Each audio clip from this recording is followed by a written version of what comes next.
Good morning. Ambassador, Minister of Defense, Ambassador, distinguished guests from abroad, ladies and gentlemen, I wish you all a warm welcome to this seminar. My name is 𝗙𝗿𝗲𝗕𝗲𝗲, and I am the director of the Norwegian Institute for Defense Studies.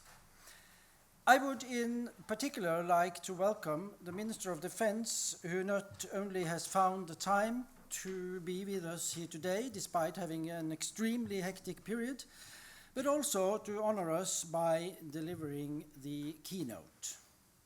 We are all looking forward to hearing what you have to say to us today. This is the last of 3 seminars arranged as part of the defense planning program funded by the Norwegian MOD. The aim of this program is to bring new perspectives on the long-term defense planning process. The intention has been to gather experts from near and far to discuss these matters, which often are discussed behind closed doors, to discuss them in public. By doing this, we on the one hand want to spread knowledge of a vital part of Norwegian defense and security policy to the general public, and on the other to facilitate further development of ideas and perspectives in an open and inclusive public debate. The first seminar, arranged in June, focused on a few central and reoccurring challenges in Norwegian long-term defense planning.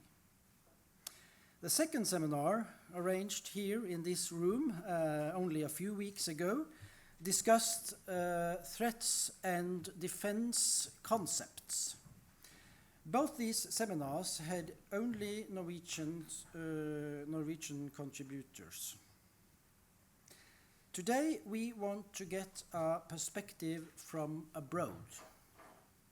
A perspective on Norwegian defense planning, on Norway's defense and security policy, and on Norway's place in NATO. As well, as we all are very well aware of, Norwegian defense and security policy cannot be understood in isolation from a wider NATO and allied context. What we do is always a part of a European and transatlantic security policy. But how are the issues we debate viewed by our allies? How do our friends regard our defense planning? And what do our allies perceive to be our biggest challenges and opportunities here in Norway? To discuss this with us, we have invited a knowledgeable group of representatives and experts from our allies. Our closest ally is represented by the US Ambassador 𝗙𝗿𝗲𝗕𝗲𝗲𝗲𝗲. NATO headquarters are represented by Special Advisor for Net Assessment, 𝗙𝗿𝗲𝗕𝗲𝗲, over there. DGRIS under the French Ministry of Defense are represented by Etienne de Durand, over there. And the RAND Corporation, they are represented by David Oshmanek. We are very excited to learn what you all have to say about Norway. And Associate Professor Anders Romerheim, over there, he will lead us steadily through the program and the debate. But first, I would like you all to give a warm welcome to the Minister of Defense, Mr. Frank Bakke-Jensen. It's all yours.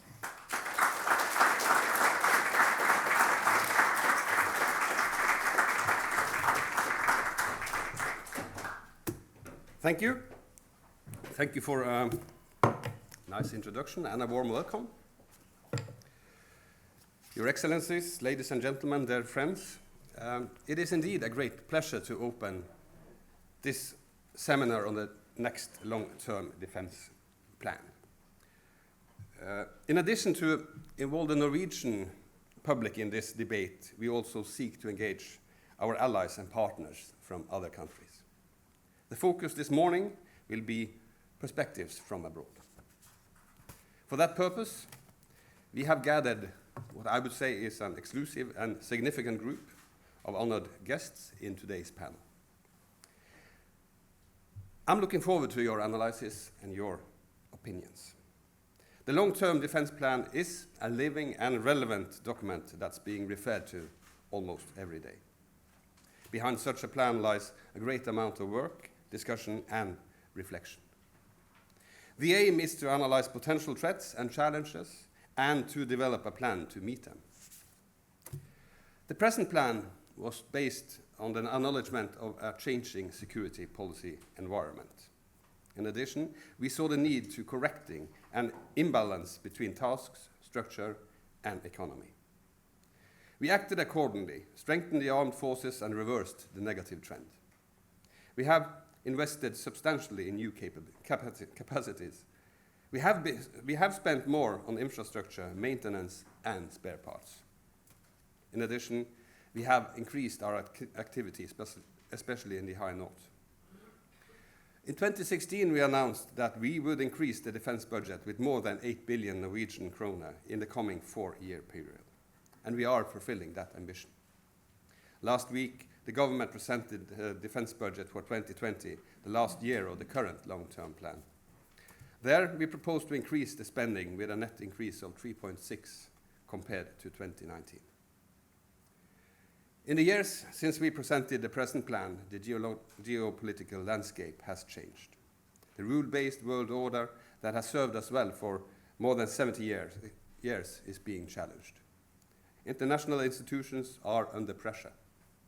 China's rise and how this is handled in the US and Europe will affect global stability.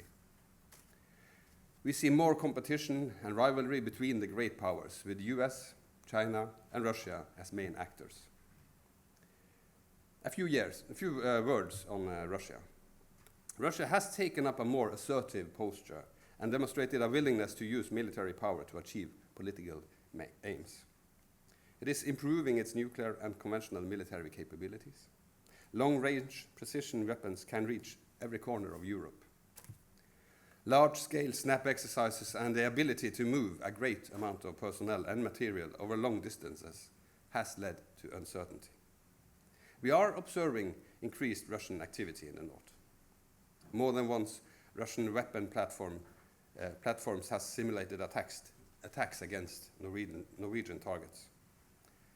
GPS signals on Norwegian territory have been jammed. Last August, Russia carried out the exercise Ocean Shield. The activity in the Barents Sea, the Norwegian Sea, and the North Sea was of a scale and character not seen since the end of the Cold War. These are just a few examples of what constitutes a new normal in our neighborhood. Obviously, this affects the security of Norway and our allies. Along with this changing security landscape, the pace of technological change is exponential. Artificial intelligence, autonomous weapon systems, space, robotics, cyber, hypersonic weapons. We are all trying to determine what these developments will mean, how they might influence our security and defense policy. It is in this constantly changing environment we are working on the next long-term defense plan. In this process, we welcome new ideas and wise suggestions. We will consider all relevant inputs. The Chief of Defense has a unique role in this process. Last week, he gave his military advice on the next long-term plan. I cannot present our assessments of his proposals, alternatives, and preferences today.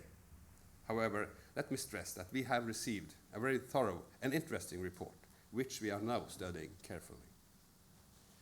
This government will present the next long-term plan to the Parliament in the spring of 2020. Traditionally, there has been consensus in Parliament on far-reaching and important defense and security matters. We hope and will work for that this will be the case for the next long-term defense plan as well. Today, the focus will be on listening to our guests from abroad, to hear their analysis and suggestions with different perspective to our own. Because their opinion matters, and because we want to be frank and transparent with our allies and partners. Norwegian defense policy is based on 3 main pillars. The first is a strong national defense. The second is the collective security in NATO. The third is the close bilateral cooperation with some allies, first and foremost with the US. The challenge is to strengthen and adapt these 3 pillars in line with the constantly changing security landscape. In a defense budget presented last week, we propose to strengthen our capacity in both the air, sea, and land domains. This includes buying the last 6 of the 52 F-35 combat aircraft. We also prepare for receiving new P-8 maritime patrol aircraft from 2022. In the Navy, the main priority is to increase the number of crews for our vessels. The acquisition of a new class of submarines will proceed. We propose to increase the Army budget with 7%. We will strengthen Army units in Finnmark, and upgraded air defense is a priority. So, it's focusing on training and exercises, as well as improving our personnel structure to encourage specialization and improved competence. These measures will also strengthen the cooperation between national and allied forces. It will enable us to better serve as host nation for training and exercises. It will also improve our ability to contribute to allied deployment in other member countries and in international operations. Norway has been and still is willing to take our share of international obligations on responsibilities to promote peace and stability, which is one of the reasons why an important premise for the next long-term defense plan is to continue to move towards spending 2% of GDP on defense. The world we live in is rife with tensions and instability. Therefore, we must be determined and committed in our endeavor to improve. Fortunately, there are many positive trends to be observed. Western countries are allocating more resources to defense and security. Our armed forces are being better equipped. Competent and highly motivated personnel is doing a marvelous job every day. NATO, the world's most successful defense alliance, is adapting to the new challenges and steadily improving its organization and its operational quality. This process is the result of many years of deliberate policy choices. In developing the next long-term defense plan, we will continue to move forward along the same lines. We will continue to do this in close cooperation and consultation with our allies. Thank you for your attention, and good luck with the day.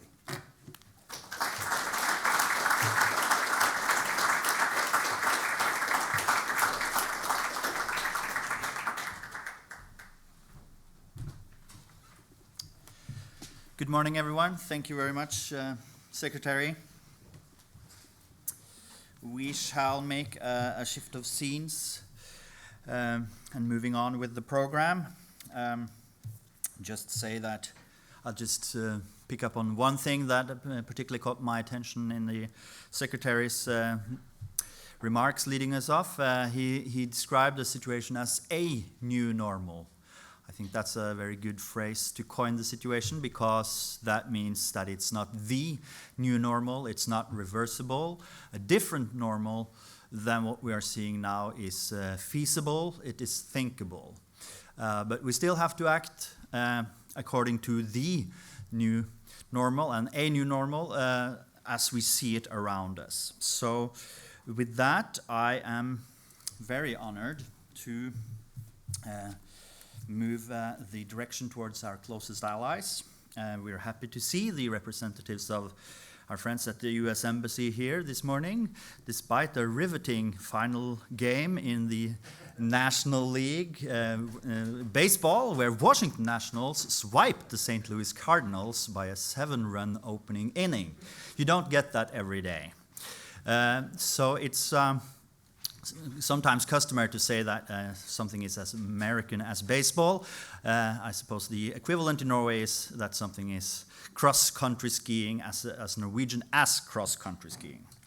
Kenneth Braithwaite, you have gallantly accepted our invitation to come here and present your views on the topic at hand. And you have a rich military experience, in addition to being the top diplomat from our closest allies. So with that, I welcome you to the floor and look forward to your remarks. Please, Ambassador.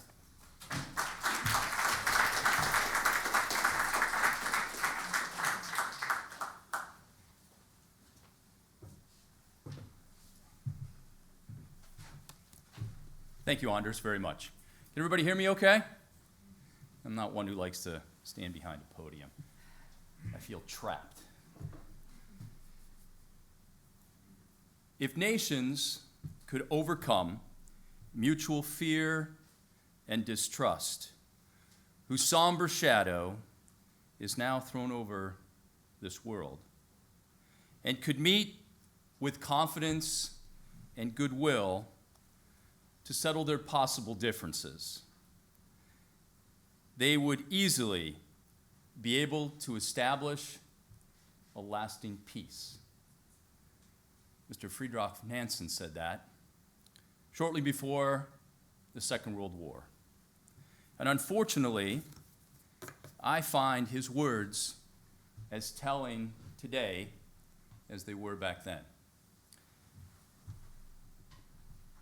In the history of mankind, I don't think we found ourselves in a more unstable period with so much at risk today as we are recognizing. The world is more unstable than it's been in my entire lifetime. Oh, you need me to? Okay. Oh, are they? Okay, I'm sorry. So I have to be stuck behind the podium here.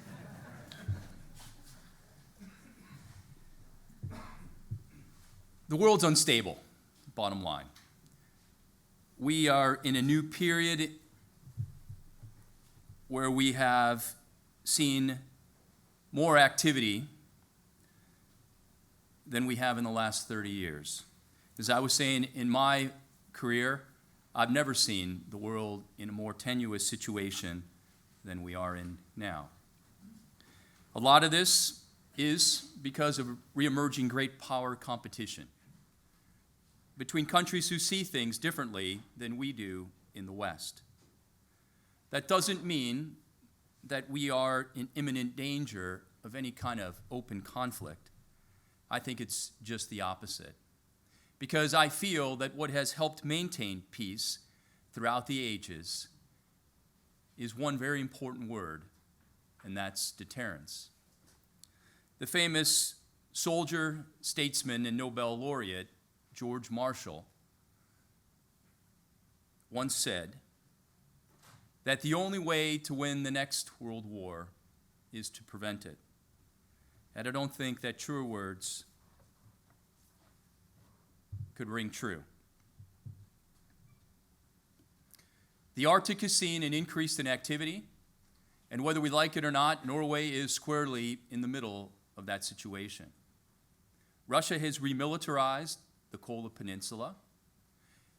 The near Arctic nation of China has taken a much more active role in the high north. And frankly, the US and NATO is far behind. Thankfully, Norway has been there and has had their eyes on the situation for many, many years. When the rest of us took a peace dividend after the Cold War ended, Norway continued to be vigilant in the high north. Geography matters, and as history has proven, Norway sits in probably one of the most important crossroads of the world. And that's becoming more important every day as the environment shifts and changes. there is more commerce that moves through the Northern Sea Route than ever. And this area has become not only important to the west, but also to the east. When I think about where we are in the United States, we have recommitted ourselves to a stronger defense. We've increased our defense spending 20% since the current administration has taken office, and that's taken us close to $700 billion. Again, not because we are looking to provoke war, it is that we are looking to prevent war. And the only way that we feel that we can do that is through a strong defense. In the United States, we hold near and dear freedom and the ability to embrace universal education and working towards health care for all. But we know we can only do that if we ensure that we have a strong defense to ensure that our way of life is protected. As I mentioned, Norway sits here in the crossroads and holds an important role in NATO. And I think many of you probably know where I stand on my encouragement to see Norway increase its defense spending. This is important for many factors. The defense minister touched on the fact that NATO is the most important alliance, arguably, in well over 500 years. It has brought together nations in Western Europe to provide the bulwark of security against those who would threaten our way of life. As part of that, Norway was a founding member of NATO in 1949. And if you know your history, you know that Norway was one of the principal architects of NATO, understanding out of the ashes of the Second World War that Norway needed strong partnership in Europe and in the transatlantic corridor. I've had the pleasure of serving with Norwegian military members across the globe, from the high north all the way to the Middle East, and I can tell you that there are few that are more capable, whether they be mariners or soldiers ashore. NATO looks to Norway as a leader, professionally. Also, Norway is the most financially secure nation in all of NATO, and as such, is recognized for this strength. And as I've mentioned to many audiences, therein lies one of the most important aspects of why Norway needs to get to 2% defense spending, because Norway is a leader. And Norway's looked to as a leader. And Norway, as we feel in the United States, is key to ensuring that the rest of the allies also recognize their responsibility to defense spending so that we can create a stronger alliance. We in the United States were very pleased to see the Chief of Defense report to Parliament and its reflection of increased military capabilities and capacities.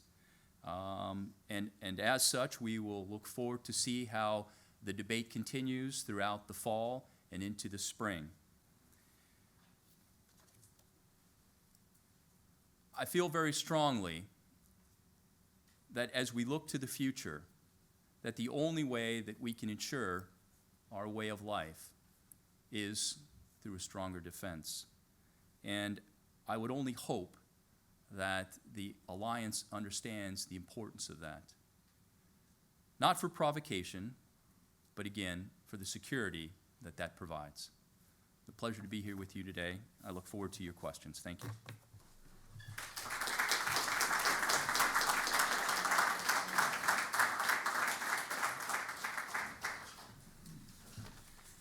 Thank you very much, Ambassador. And we shall move on. We have a few more presentations before our coffee break. Next is 𝗙𝗿𝗲𝗲𝗲 who I welcome to the stage for your talk, representing NATO headquarters. So if you please, we will commence our program there. We will go through opening remarks for all the participants, then we'll have a coffee, do the debate, and finally there will be a light lunch, standing lunch, at the end of the seminar. But now, Mr. Palmer, the floor is yours. Thank you. Thank you very much for that introduction. Ladies and gentlemen, it is a pleasure for me to be a participant in this seminar this morning representing NATO and discussing Norway's next long-term defense plan. This event is an important opportunity to consider the implications of developments in the international security environment for strengthening and for the future transformation of the Norwegian Armed Forces and for Norway's important and distinct contribution to the alliance's wider security. And I'm conscious of the fact that this conference is also taking place against the background of NATO's 17th anniversary and the 30th anniversary of the opening of the Iron Curtain at the fall of the Berlin Wall in 1989, which ushered a novel era in Europe. It is also taking place 5 years after Russia's illegal annexation of the Crimean Peninsula, which shook to its foundations the European Euro-Atlantic security order that was established cooperatively with Russia in the 1990s. In addressing the future trajectory of the Norwegian Armed Forces in a more tense environment and Norway's role in the ongoing strengthening of the alliance's deterrence and defense posture, I would like to make 3 important points.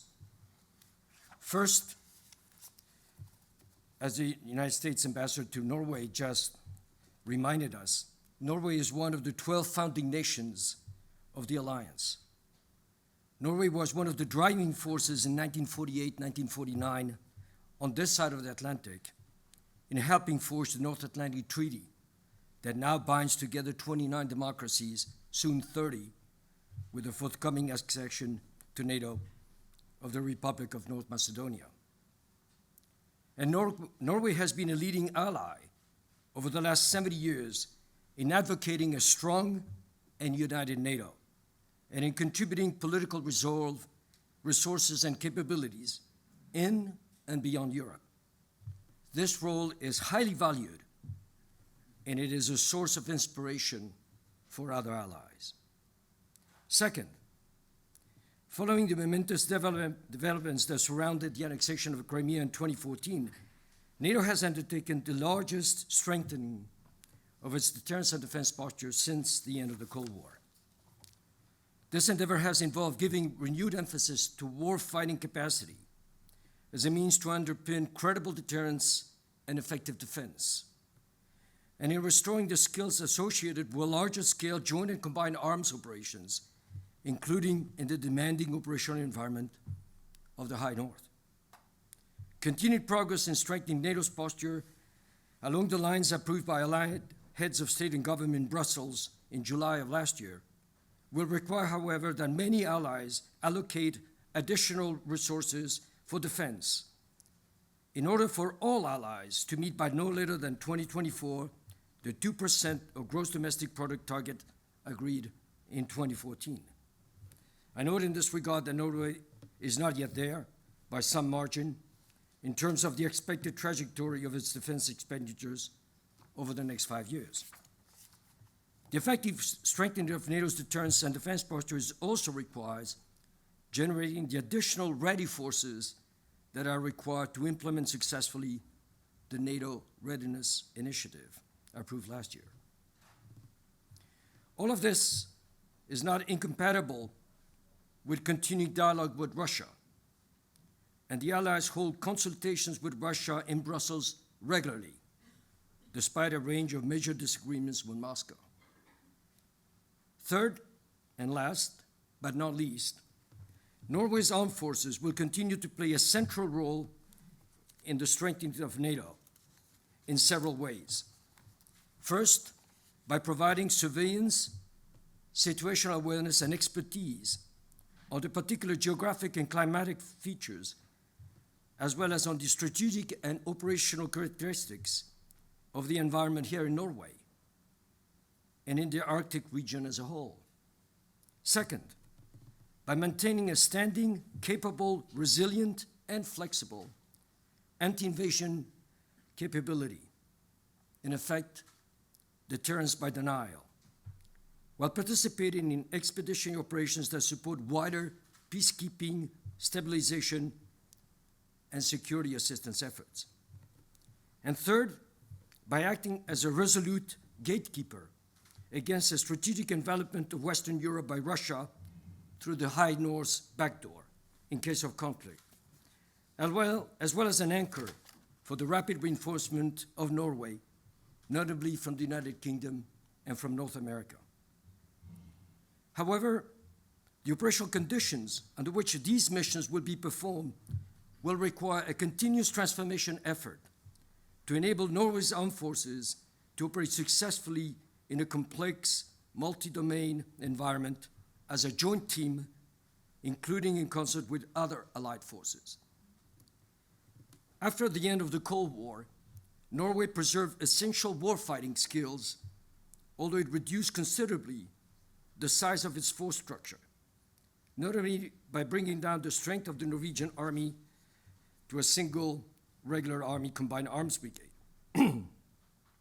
Today, Norway contributes to deterrence and defense of northern Norway and the High North, as well as to the security of our Baltic allies, in cooperation notably with Germany and the Netherlands within the framework of the 1st German-Netherlands Corps, in relation to both the German-led Enhanced Forward Presence battle group deployed in Lithuania, and periodic rotations of what NATO calls its Very High Readiness Joint Task Force, VJTF. Norway also cooperates with the United Kingdom in the framework of the UK-led Joint Expeditionary Force, and has been cooperating with Belgium, Denmark, the Netherlands, and Portugal in the framework of the F-16 European Expeditionary Air Wing. Norway also contributes forces and mentors and trainers to various NATO-led and other international missions in Afghanistan, in Mali, in Cyprus, and in the Sinai. Not many military can pride themselves, like the Norwegians, to be able to operate effectively in the harsh weather conditions inside the Arctic Circle and in the desert environments of Africa. The diversity of these engagements illustrates the fact that there is no contradiction between protecting one's homeland in Europe and operating overseas. Both involve our collective security as allies. Norway's total defense concept is also well suited to the comprehensive nature of hybrid warfare and to a new emphasis in NATO on enhancing allies' resilience to not only deter aggression, but also to resist subversion and intimidation. Ladies and gentlemen, against the background of these three dimensions of the importance of Norway's continued role in an adapted alliance, allow me now to set out some thoughts on the future direction of the Norwegian Armed Forces. The future security environment in the High North will likely become more uncertain and more complex than at any other time since the end of World War II. Notably because of changing climatic conditions with possibly unpredictable consequences, as well as a result of the resurgence of Russia and of China's increasingly salient and active presence.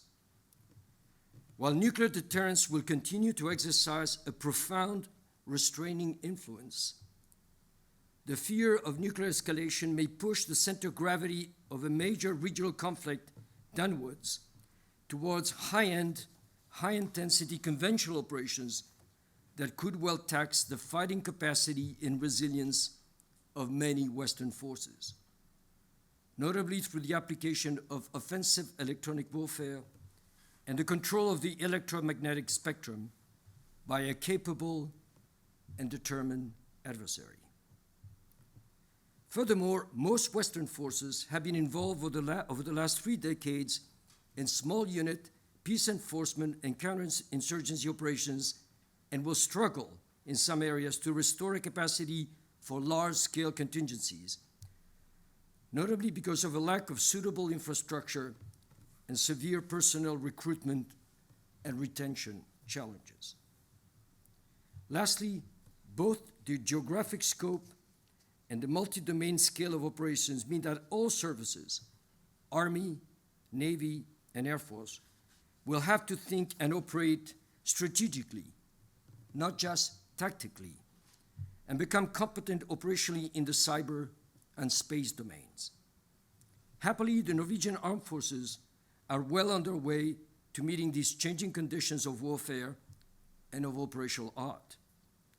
Modernization plans, as you have heard from the Norwegian Minister of Defense this morning, include the F-35 fighter, the P-8 maritime patrol aircraft, and the A330 MRTT tanker transport aircraft that Norway is procuring cooperatively with Belgium, Germany, Luxembourg, and the Netherlands. The F-35 and the P-8 will each in their own way provide Norway with unprecedented situational awareness. This will require gradually transforming the Norwegian Armed Forces into a more network-centric joint force, while still refining the specific skills and competencies of each service. The F-35 is not called a Joint Strike Fighter only because it is operated by several services, but also because it can really perform a joint network-centric role. Additional resources, however, will need to be devoted to upgrading Norway's command, control, and communications and intelligence, surveillance, and reconnaissance connectivity, and to making the ground infrastructure in Norway thoroughly survivable, notably against conventional ballistic and cruise missile attacks. Lastly, the future long-term defense plan will need to allocate the necessary financial resources to strengthen and expand the Norwegian Army's force structure and capabilities, such as joint fires and electronic warfare. Here, NATO's defense planning process plays a central role in providing guidance to individual allies on how to optimize their resources, capabilities, and contributions to NATO. NATO's defense planning process, NDPP for short, helps each ally meet agreed collective requirements which are complementary to one another, and allies therefore are able to pursue effectiveness as well as efficiency. Norway's next long-term defense plan should be the opportunity to commit additional expenditures required for Norway to keep on track with the 2% defense investment pledge, meet all of its capability targets as agreed by defense ministers, and deliver additional ready forces within the framework of NATO's Readiness Initiative. Ladies and gentlemen, I trust that by now you have a better appreciation of Norway's many contributions to NATO, and that there are important opportunities as well as equities associated with the future long-term defense plan.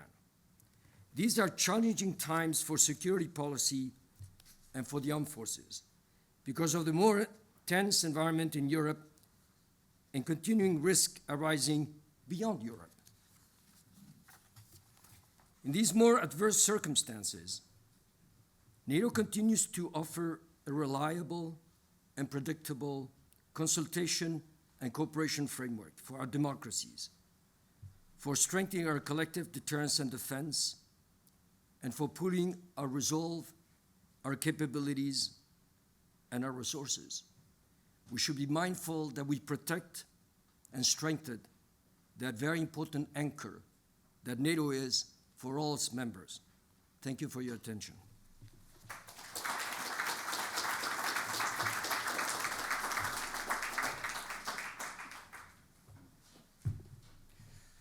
Thank you very much, Diego. As you've already noticed, the internet and the streaming requires us to stand here. Additionally, the internet has lots of space for the incredibly large and sweeping CVs of our speakers, so we don't use a lot of time reading out all the magnificent accomplishments made by you all. Thank you so far for very strong introductions. Now, Etienne de Durand, if you would please take the floor for your opening remarks. Floor is yours, please.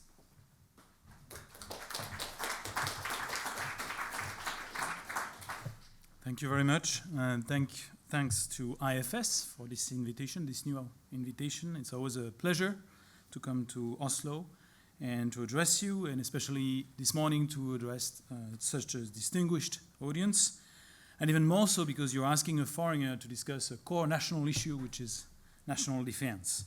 I will begin with a brief description of our environment, and I stress our environment, security environment, and then I will discuss the importance of Norwegian defense today and even more so tomorrow.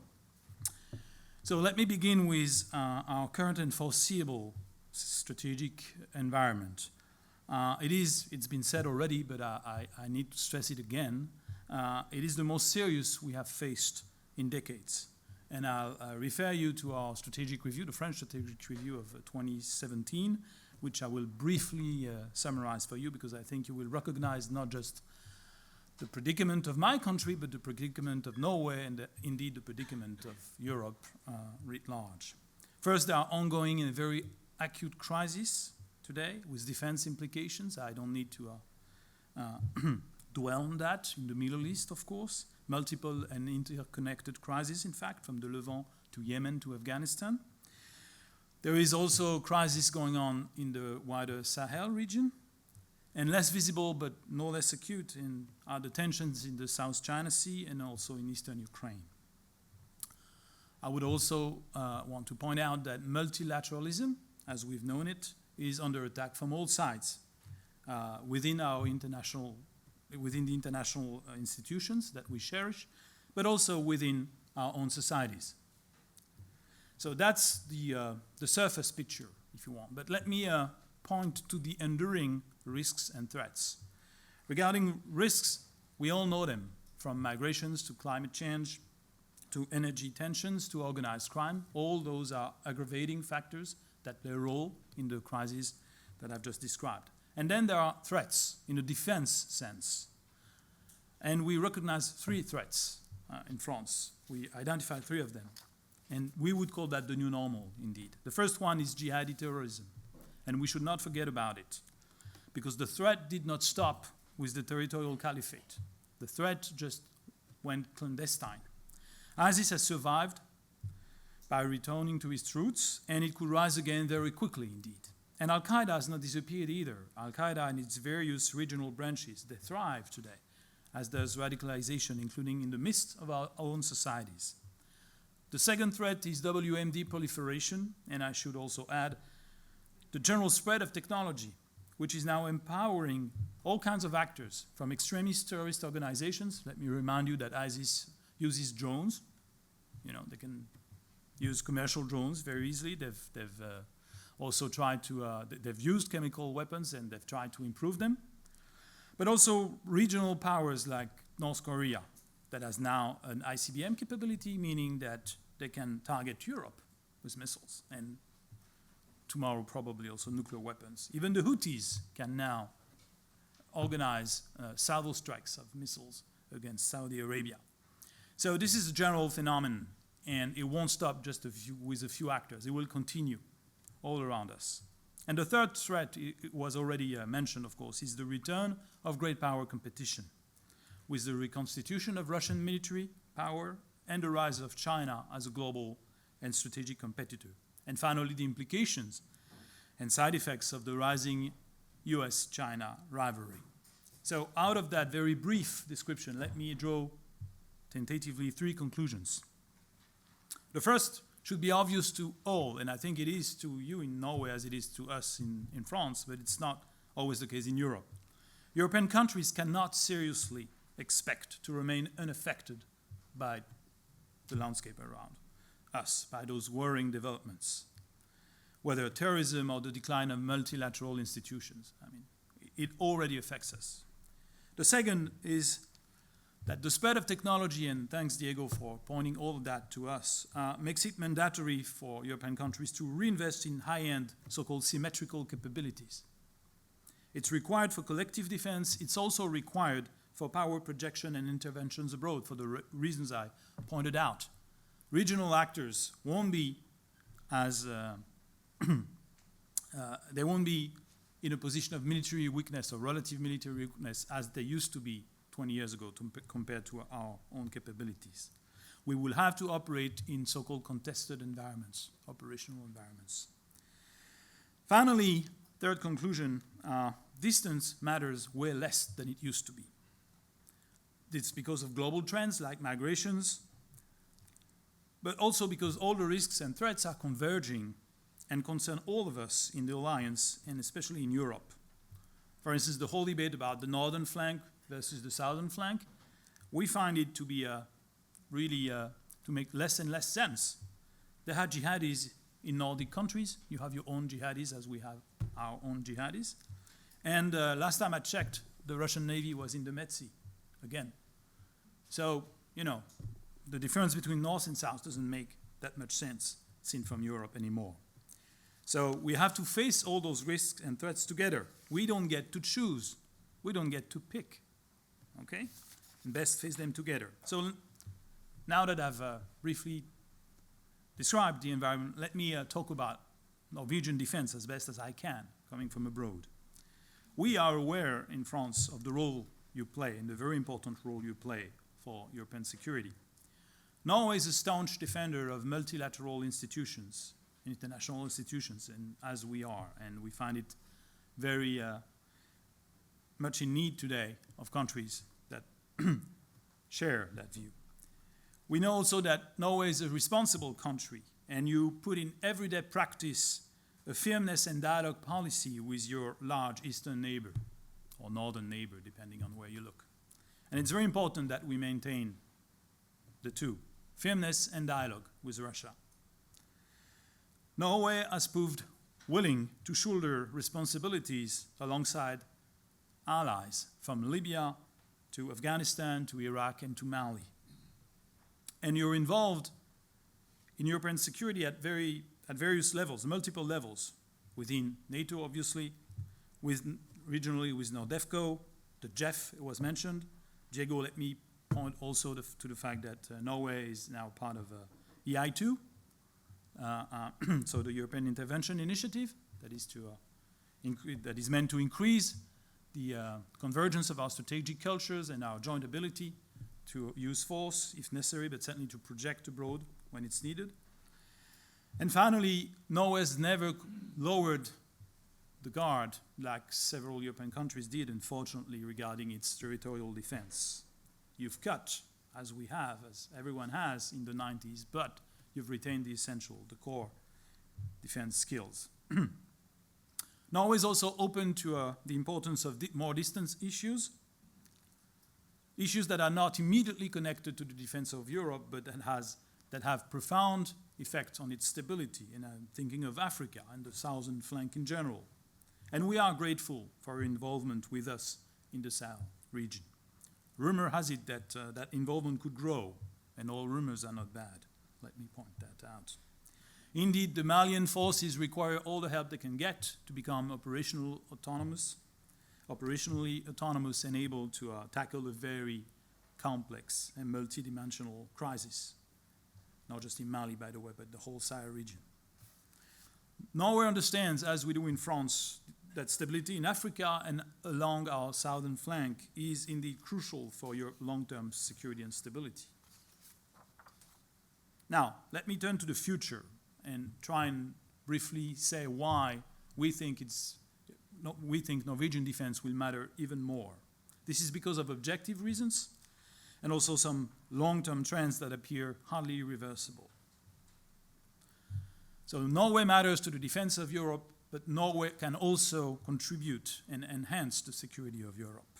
First, and it's been said already, Norway has a singular geography. You could say that from every country, granted. But what's true from every country, for every country, is truer for some.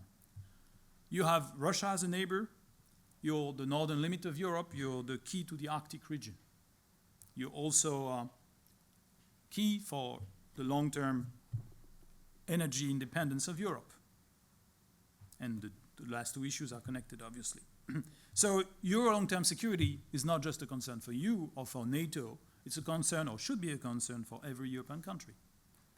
But conversely, Norway can enhance Europe's security.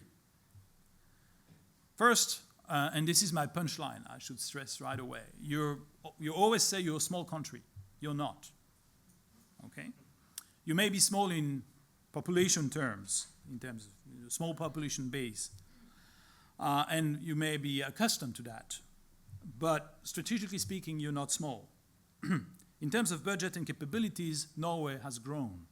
And when I look at all European countries today, you stand right in the middle, not at the bottom, absolutely not. Norway ranks 8 in defense spending in NATO Europe, and the US obviously and Turkey excluded. So you're in the middle group that spend between 6 and 12 billion, or 5 and 12 billion euros a year. Most of your spending, 27%, last time I checked, goes to equipment. It's important. It doesn't go to infrastructure or salaries. So it buys useful stuff, fighters, helicopters, frigates, etc. So your budget stands behind the Netherlands and Poland that have much larger population bases. And it's, I think, even larger than Sweden's budget now. So, what really matters here is that you can still increase that significant budget and make a difference. Why? Because you have financial margins, it was said earlier on, but also because your budget is already significant. So without giving names, some small European countries, if they were tomorrow to double their budget in terms of capabilities, it wouldn't make much of a difference, unfortunately, because their budget is too small. Yours is not. So Norway is almost uniquely placed in budgetary terms. It had both the size and the margins of maneuver to increase its spending. So we feel that you should play a larger role in the future of European security. It's not my place to say how exactly. It's for you to decide, of course, on that. But allow me to point a few reasons. A larger role would mean, first, sharing on a routine basis between allies, close allies, analysis and assessments, and the political implications we draw from them. To strengthen the strategic convergence I pointed out earlier, which is an objective fact, but we need to build on it.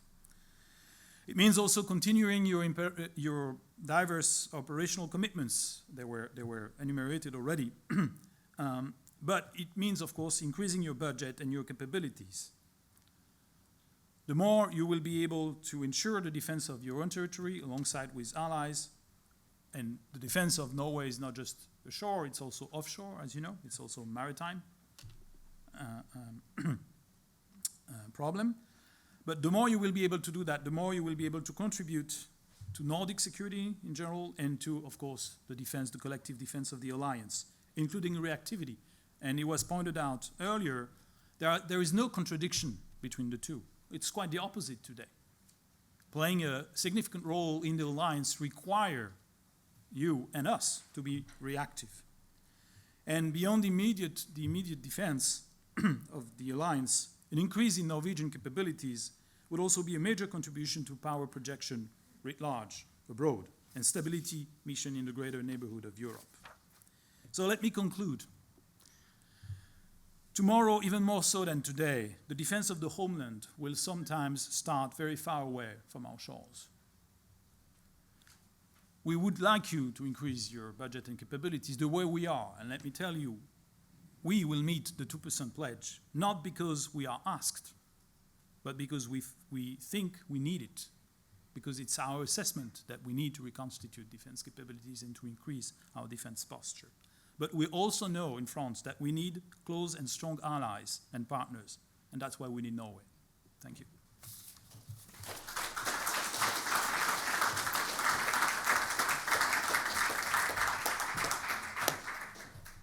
Thank you very much, Etienne. Our speakers so far have been very good at keeping time, which means we don't have only one presentation left before coffee. That is David 𝗙𝗲𝗲 of the RAND Corporation. So we start off with the United States ambassador, and the final panelist is also representing the American defense intellectual community, I would say, and we are looking very much forward to your perspectives, David. The floor is yours, please. And message received on the timing. I'm taking my watch off so that you introduced the concept of baseball. The great American philosopher and baseball player Yogi Berra once said that making predictions is risky, especially about the future. I'm going to talk a little bit about the future, particularly where my country lies in our ability to continue to project power and leadership into Europe.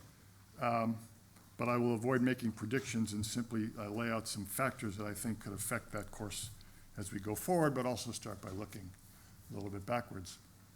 5 years and 1 month ago, President Obama stood in the square of Tallinn and told 300,000 people there, "You lost your independence once, you will not lose it again because you're a member of NATO, and my country will make sure that that doesn't happen." This came, of course, after Russia's second invasion of Ukraine, following their intervention in Crimea and then in the Donbass. Russia, up until that time, had not been a factor in U.S. defense planning since the end of the Cold War. Like the Baltic countries and Poland, the Norwegians never lost focus or appreciation for the fact that Russia could cause mischief and trouble for European security, but American defense planners, and I am one of them, did. And so the armed forces of the United States got a new mission 5 years and 1 month ago, and so in a way did NATO. The NATO summit that came later that month in Wales acknowledged that a new security situation now existed in Europe, since Russia had demonstrated both the capability and the will to use military power to alter the territorial status quo in Europe. And since the mid-90s, intervention abroad, out-of-area activities had been the focus for the United States, and our allies very helpfully participated in that trend, and particularly after 9/11, with our activities in Afghanistan and elsewhere in the Middle East, our focus had been away from territorial defense of the NATO treaty area. Our allies in the United States had drawn down their defense planning, and the United States had dramatically reduced its force posture in Europe, particularly our ground forces posture. So around this time, again in the fall of 2014, both the Air Force and the Army in the United States came to RAND, my organization, and asked us to consider what this new situation, this new mission meant for them, their capability development, their posture in Europe, their activities, and their training. And we began that work with an examination of the military balance on NATO's eastern flank. And we chose as our scenario for analysis a potential Russian invasion of the Baltic states. We chose the Baltic states because we viewed them as the most exposed members of the alliance to possible Russian intimidation, coercion, and aggression, right? All three of those states bordered directly on Russia. Russia had particularly been affronted by the fact that these three former Soviet republics were now incorporated into NATO, and Estonia and Latvia, having large Russian-speaking minorities, had attracted a Russian campaign of destabilization in those countries. And so we felt that it was prudent to try to understand what the demands of the defense of that piece of NATO would be, and our principal analytical technique for examining this question was wargaming. And in a series of increasingly sophisticated war games that we played through the fall and winter of 2014 and 2015, we began to learn some rather disquieting things. We learned that Russian ground forces had demonstrated the ability to quickly generate and deploy into the field sizable formations of ready ground forces, and to sustain those forces in the field for extended periods of time. Most of those forces were armored and mechanized, and they were supported by large contingents of artillery. We also learned that the Russians, in the 20 years in which we'd been sleeping and dreaming of peace in Europe, whole and free, had deployed a whole new generation of modern surface-to-air missile systems on their borders in the Baltic region and elsewhere, long-range surface-to-air missile systems that our forces had not encountered in their conflicts out of area. These long-range systems were complemented by very large numbers of highly mobile short-range air defense systems that would accompany their mobile forces in a combined arms invasion. We learned by contrast that NATO, in response to a Russian mobilization toward the Baltics, could only generate modest numbers of light ground forces to bring to bear, and that those ground forces, unlike the Russian ground forces, had very little in the way of organic firepower in their artillery. We learned that NATO could deploy its air forces in response to a Russian mobilization very quickly, but those air forces lacked stocks of adequate anti-armor munitions, and they lacked the capability to readily suppress that integrated air defense that the Russians had built over the previous 20 years. We learned, too, that NATO reinforcements, command and control, logistics, and force generation capabilities in rear areas were threatened by large numbers of accurate long-range cruise missiles that the Russians could use to attack rear areas in NATO. And as a result of these realities, in multiple iterations of our game, no blue team, no NATO team, was able to defeat a Russian attack on the Baltics. And in fact, in every instance, within 48 to 60 hours, Russian ground forces were on the outskirts of Tallinn and/or Riga in our gaming. NATO simply had insufficient ground combat power and maneuver capability to compel Russian forces to slow down and get off their main axes of advance. And it took a while for this reality, these findings, to sink in with our policymakers in Washington. And in fact, our findings were met with some skepticism in Washington and in some other allied capitals. But the alliance is responding, we know this. At the Warsaw Summit in 2016, steps were taken to improve our ground force presence in the Baltic states, and those have borne fruit. The European Defense Initiative that we have passed for several years running in the United States has led to funding for some important improvements in our infrastructure militarily in Europe and our ability to reinforce and deploy forces into the eastern flank. We've seen some increases in defense spending among our allies, which have led to improvements in readiness and modernization, and Norway is certainly one of the leading countries in that area. And importantly, the NATO partners have been able to sustain the sanctions on Russia, which is an important part of our response to this new security environment, but more needs to be done. When we do our war game again with the current enhanced NATO posture, the basic dynamics of the conflict remain the same. NATO lacks sufficient ground combat power and maneuver capability to meaningfully impede the advance of Russian forces in an invasion. And NATO air forces are still not able to effectively operate in this airspace in the presence of Russian air defenses. And so again, we see the red team imposing on NATO a territorial fait accompli, where we're confronted with the reality of Russian forces rapidly occupying key portions of the Baltic states. Now, NATO is not Estonia or Latvia. Conditions here are quite different than they are there. In the north, NATO's concerns are more about preserving intact the sea lines of communication across the North Atlantic than they are about a large-scale ground invasion. And NATO's own forces can draw on a much larger reserve of combat power in the air, on the ground, and on the sea than those of the Baltic states. But I dwell on the challenges of the Baltics for two reasons. One, obviously, if Russia should decide to challenge NATO in the Baltics with a large-scale attack, the security of all the Scandinavian countries would be directly affected by that, whether or not the fighting actually spread or escalated to the north. And two, the problems that NATO faces on NATO's eastern flank are in many ways broadly emblematic of the challenges that we face elsewhere, including here in the north.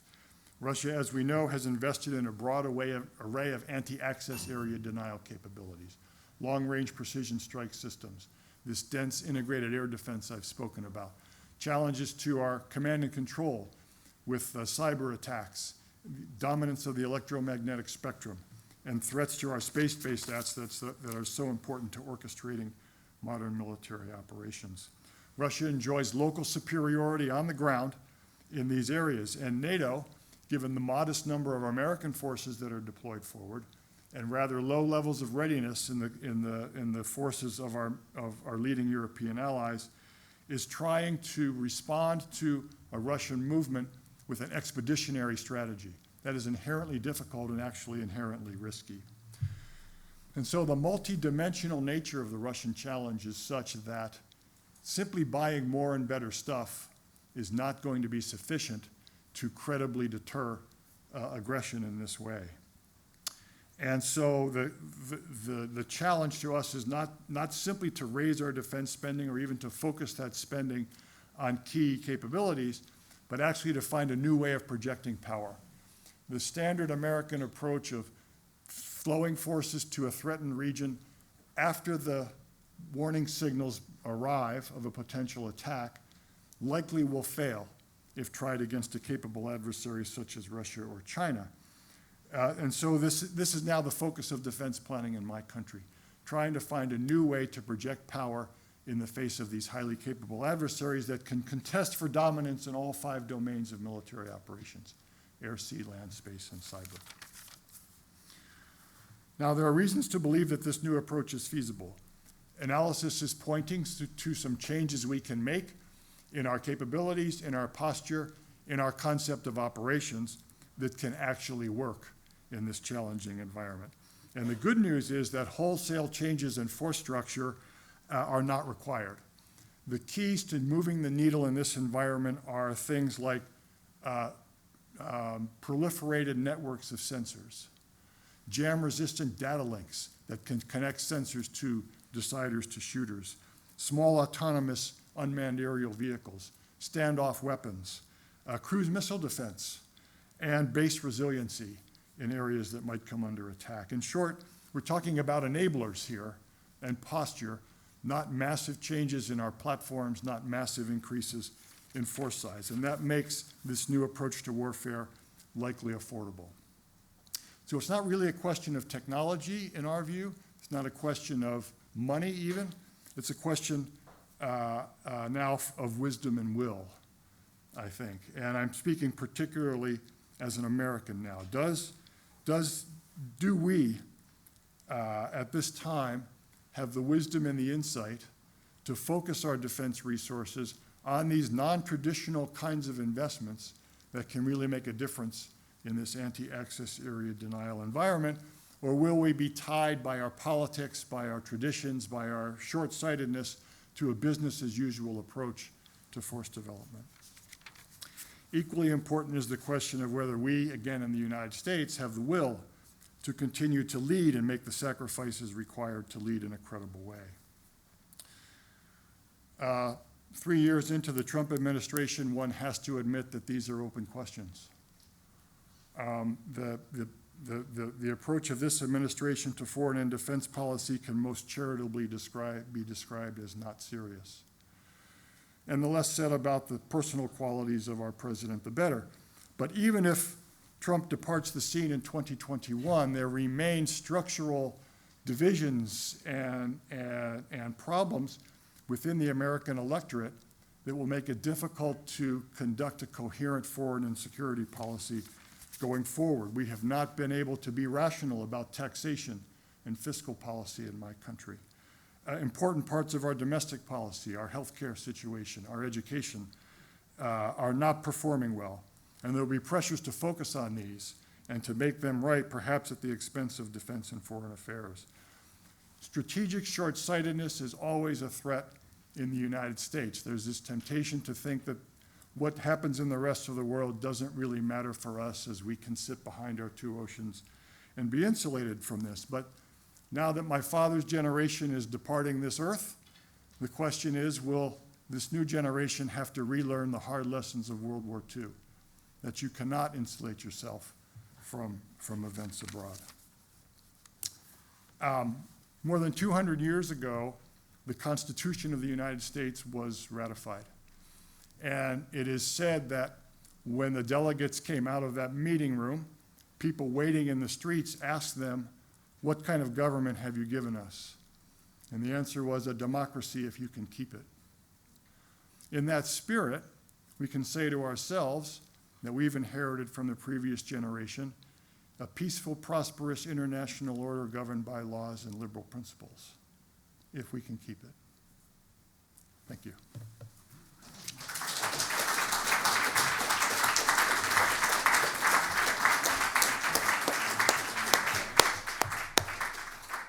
Thank you very much. We've all made it to the 7th inning stretch, so now you can all get up and get some refreshments and coffee. In 15 minutes, we will kick off the debate, starting with a little bit of intra-panel discussion. I'd like to hear the distinguished panelists' view on one another's takes, and then we'll open the floor for questions from the floor. Thank you so far.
Okay.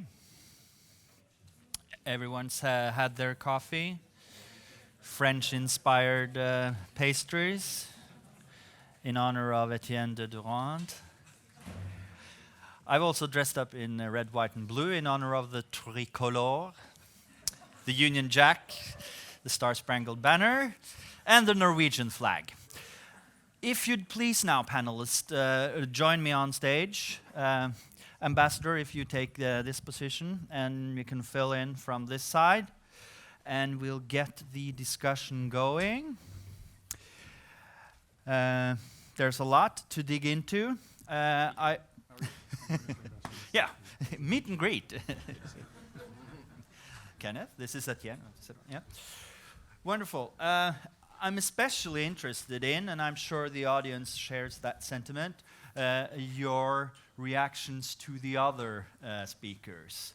So I'll just open with a question, picking up on the one main theme that I really liked with the Secretary's keynote, bringing his perspectives along with us, and that's with a new normal.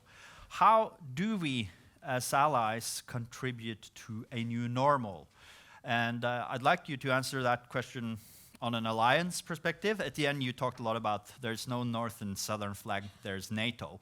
We have to think all together. But I'd also like, if you have any perspectives on how that works in the northern region. How can we create a new normal, contribute to it through smart defense spending? What sort of structure will enhance security? We're always wary about the problem of rising tensions with a lot of armaments going on. Perhaps you'd start us off at the end on that. Okay. Thank you. First, before getting to smart defense, I'd recommend we go to strong defense, and then we can be smart. But seriously, it's NATO, but it's not just NATO, because your two closest neighbors, Sweden and Finland, are European countries and part of the EU, but not of NATO. So it's NATO, but it's not just NATO, it's a bit broader than that. That's why I said Europe. Second point, when you look at all the security structures that we have here, it's a little bit complicated. Seen from the outside, it's close to incomprehensible, frankly speaking. It looks like the Roman, German, Holy Empire. You know, it's very different things and venues. But that's the way it is in Europe, and we should accept that, and we should be pragmatic about it. So there are things like collective defense that are primarily NATO, and there are other things like stabilization missions abroad that could be organized by other organizations. And then you have sub-regional groupings like DEFCO. Now we have EI2, etc. So there is no lack of structures. As you know, in Europe, probably a little bit too many structures and not enough capabilities. But anyway, the structures will be there and are there to stay. So we should just acknowledge that. Second, as I was trying to point out, having stronger defense is not just only good for territorial defense or locally, it's also our only way to secure our wider neighborhood, and it's really our shared neighborhood. Again, I think we've tried in my country to reinvest ourselves in Northern European security for the past 5 years. I've been quite a good number of times, I must say, not just here, but you know, in Helsinki, in Tallinn, and other places, and it's just me amongst a whole series of French officials. So I think the reinvestment is real. We are part of the FP as well within NATO, and we pay a great deal of attention to the security situation up north. But it's also the case that you and also our Finnish friends and the Swedes, etc., you've been with us. You've been part and part. You've been involved in Afghanistan under NATO. You're now involved in Mali. So again, the strategic convergence I talked about is a reality, but it's not finished yet. It will take us time so that we continue exchanges, our assessments, train together, etc., etc. It's a long-term process. It won't be over overnight, right? But in order to sustain all of that, we need capabilities, we need budgets. I say the same in my country. Don't worry. I mean, we advocate for 2% all the time. And let me also point out, this is me talking, this is no longer the French MOD, officially at least, probably we will have to go beyond 2%. Well, very interesting. Ambassador, any? No, I think, Anders, that we've all captured the fact that the only constant is change in the world, and that's what we are facing today. Again, as I mentioned, it's probably the most unstable period of time, at least in the last 50 years, that we've faced. And I think we all recognize that as allies. How each individual sovereign nation decides to spend defensively is, of course, predicated on what they believe their requirements are.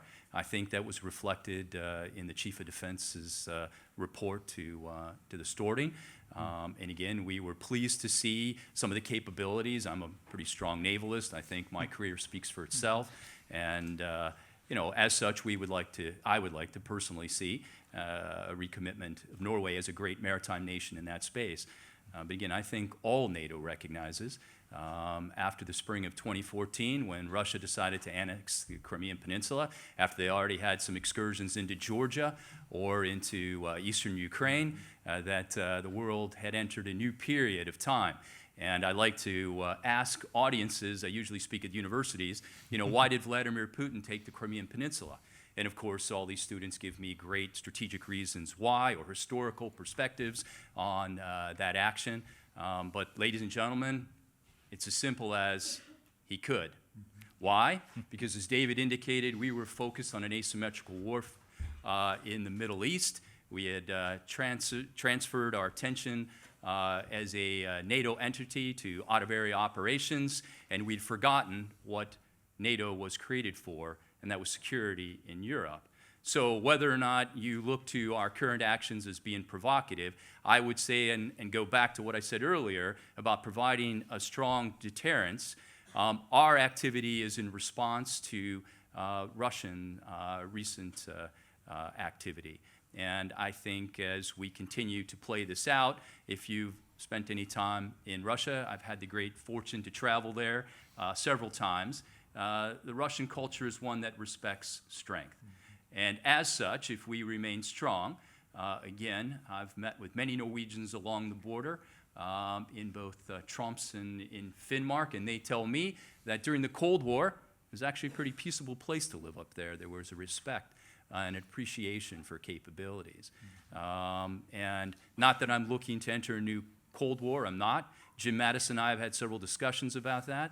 I'd like to see us pull Russia and Moscow more towards us than push them away. I think there's a possibility that we can do that by opening avenues of communication, as President Trump did with Vladimir Putin in Helsinki. So we need to continue to look for that open dialogue. But at the same time, we need to be vigilant enough to ensure that that strength that we provide as the greatest alliance that's ever been created continues to show its defensive capability and therein becomes a deterrent force. Excellent, thank you. We're also very appreciative that you could make it for the debates. Absolutely. We understand you can't make it all the way through, but excellent startup there. And Mr. 𝗙𝗲𝗲𝗲, would you care to elaborate on any of the views so far? I think the ambassador got it exactly right. I think of international relations in very simple terms, and I use the analogy of geology.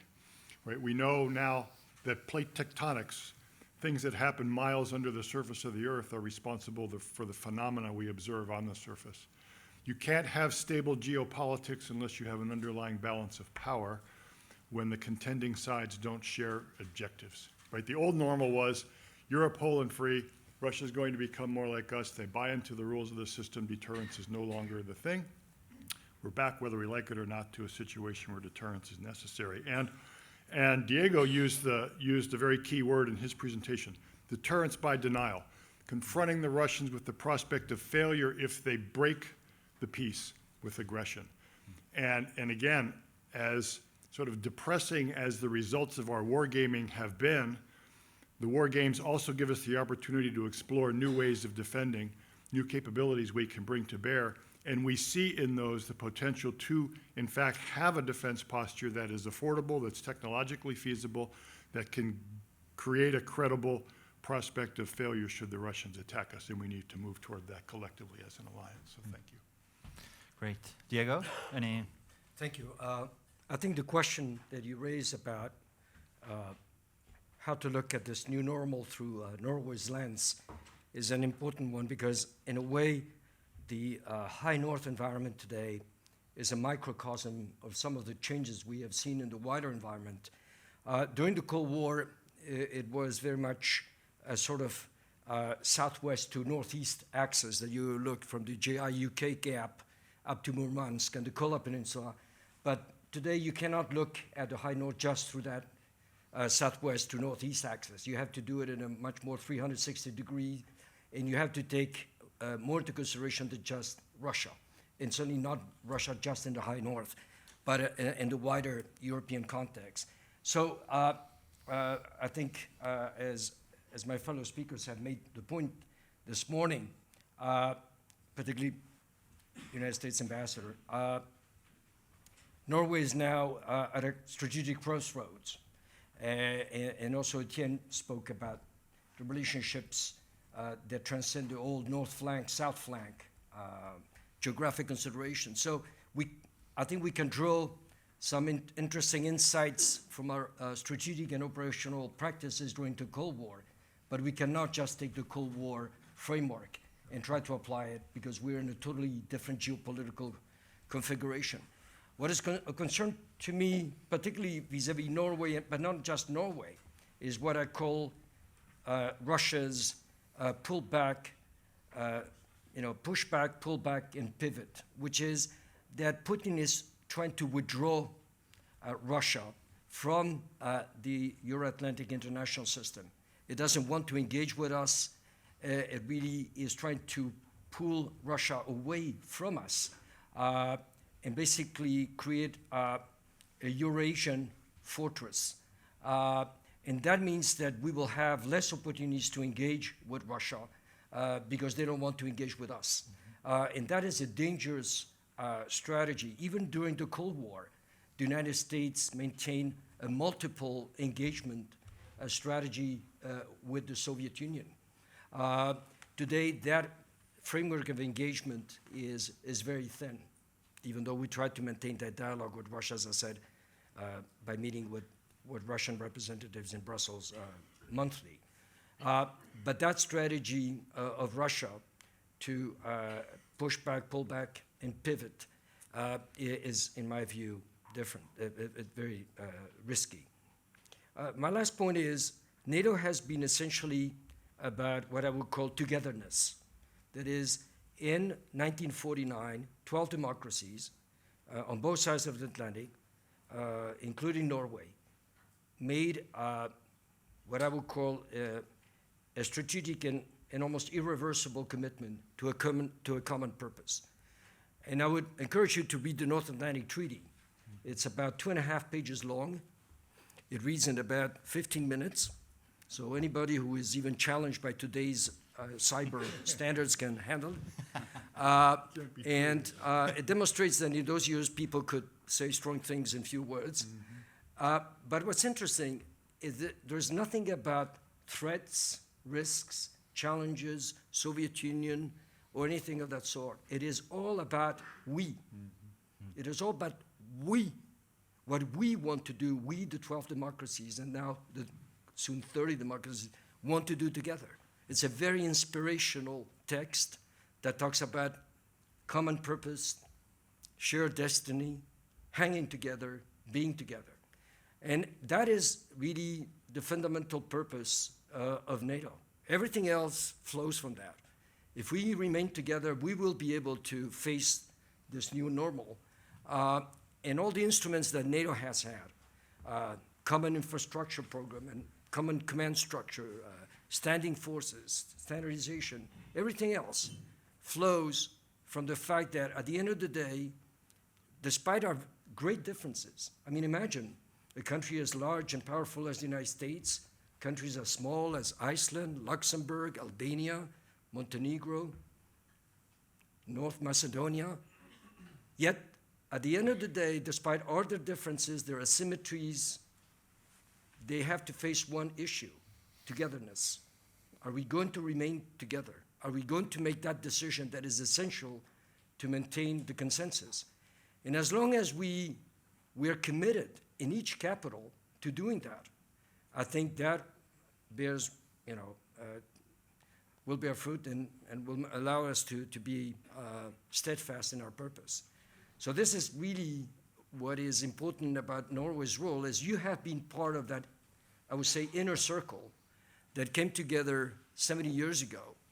And as all of us have said repeatedly this morning, Norway has been a model, not just a model, a source of inspiration to other allies, because you truly believe in Atlanticism. You truly believe in that togetherness. And that is very important to the welfare of NATO. Wow, what strong opening statements from all of you in this debate as well. Excellent. And I mean, alliance cohesion is incredibly important, as you allude to, and also the reminder that NATO's not a strictly military alliance. It's a political alliance. It espouses political values. Now you can all signal when you have additional comments. Ďurand, you were first. Yeah, thank you. I think I failed to address some of your questions. It has to do with Russia. I fully subscribe to what Diego said, that there is not only Russia. And as I tried to make the case, there are other threats. First. And second, we need to keep a balanced approach, as Norway has always done with Russia. Fairness and dialogue, we took that line from you, actually, and we put it in our strategic review. And we need to talk to the Russians, and we need to make sure that whatever we do in strengthening our defense is not regarded as a direct provocation that continues to feed a kind of arms race. Because we should, it was pointed out earlier, we should remember the geography and the fact that this is not the Cold War. So we will have to, our posture will remain predicated on projectionary activity. We cannot, I mean, there is no way that the US or Britain or France will station large number of troops all alongside the eastern flank of NATO for a very long series of reasons. This will not happen. Which is why I wanted to bring the following point to the table. We are, in France, as you know, Diego, we are not so fond of deterrence by denial. We've tried that in the past. We are rather fond of deterrence by punishment. So I want to stress that if ever a very large war should occur, it should normally stop very cold very quickly because of nuclear deterrence, and that's deterrence by punishment. So what we should focus is not so much, in our view, very large-scale scenarios. And don't get me wrong, yes, we need to reconstitute high-end capabilities, but not to replay the Cold War, because this is not the situation we're in. We should rather focus on so-called gray area scenarios, because these are the most probable and the most troublesome, and again, not only including Russia. That would be my point. Yeah, any comments? Or? Certainly. You know, many people have asked me since I've arrived in Norway if the United States is committed to NATO. And I think it begs an answer to that question. I served my career in the U.S. military, and one of the reasons why I came here, I'm a strong NATOist. I teach at the NATO school in Oberammergau, Germany.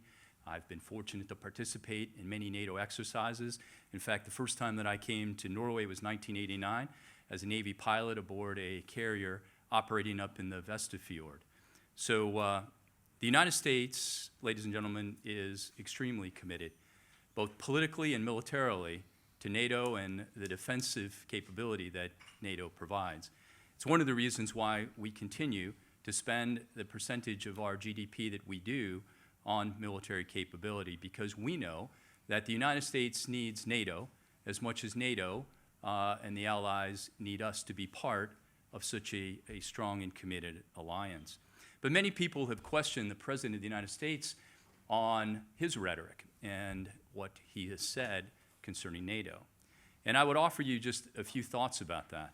And it's kind of interesting when I share this perspective.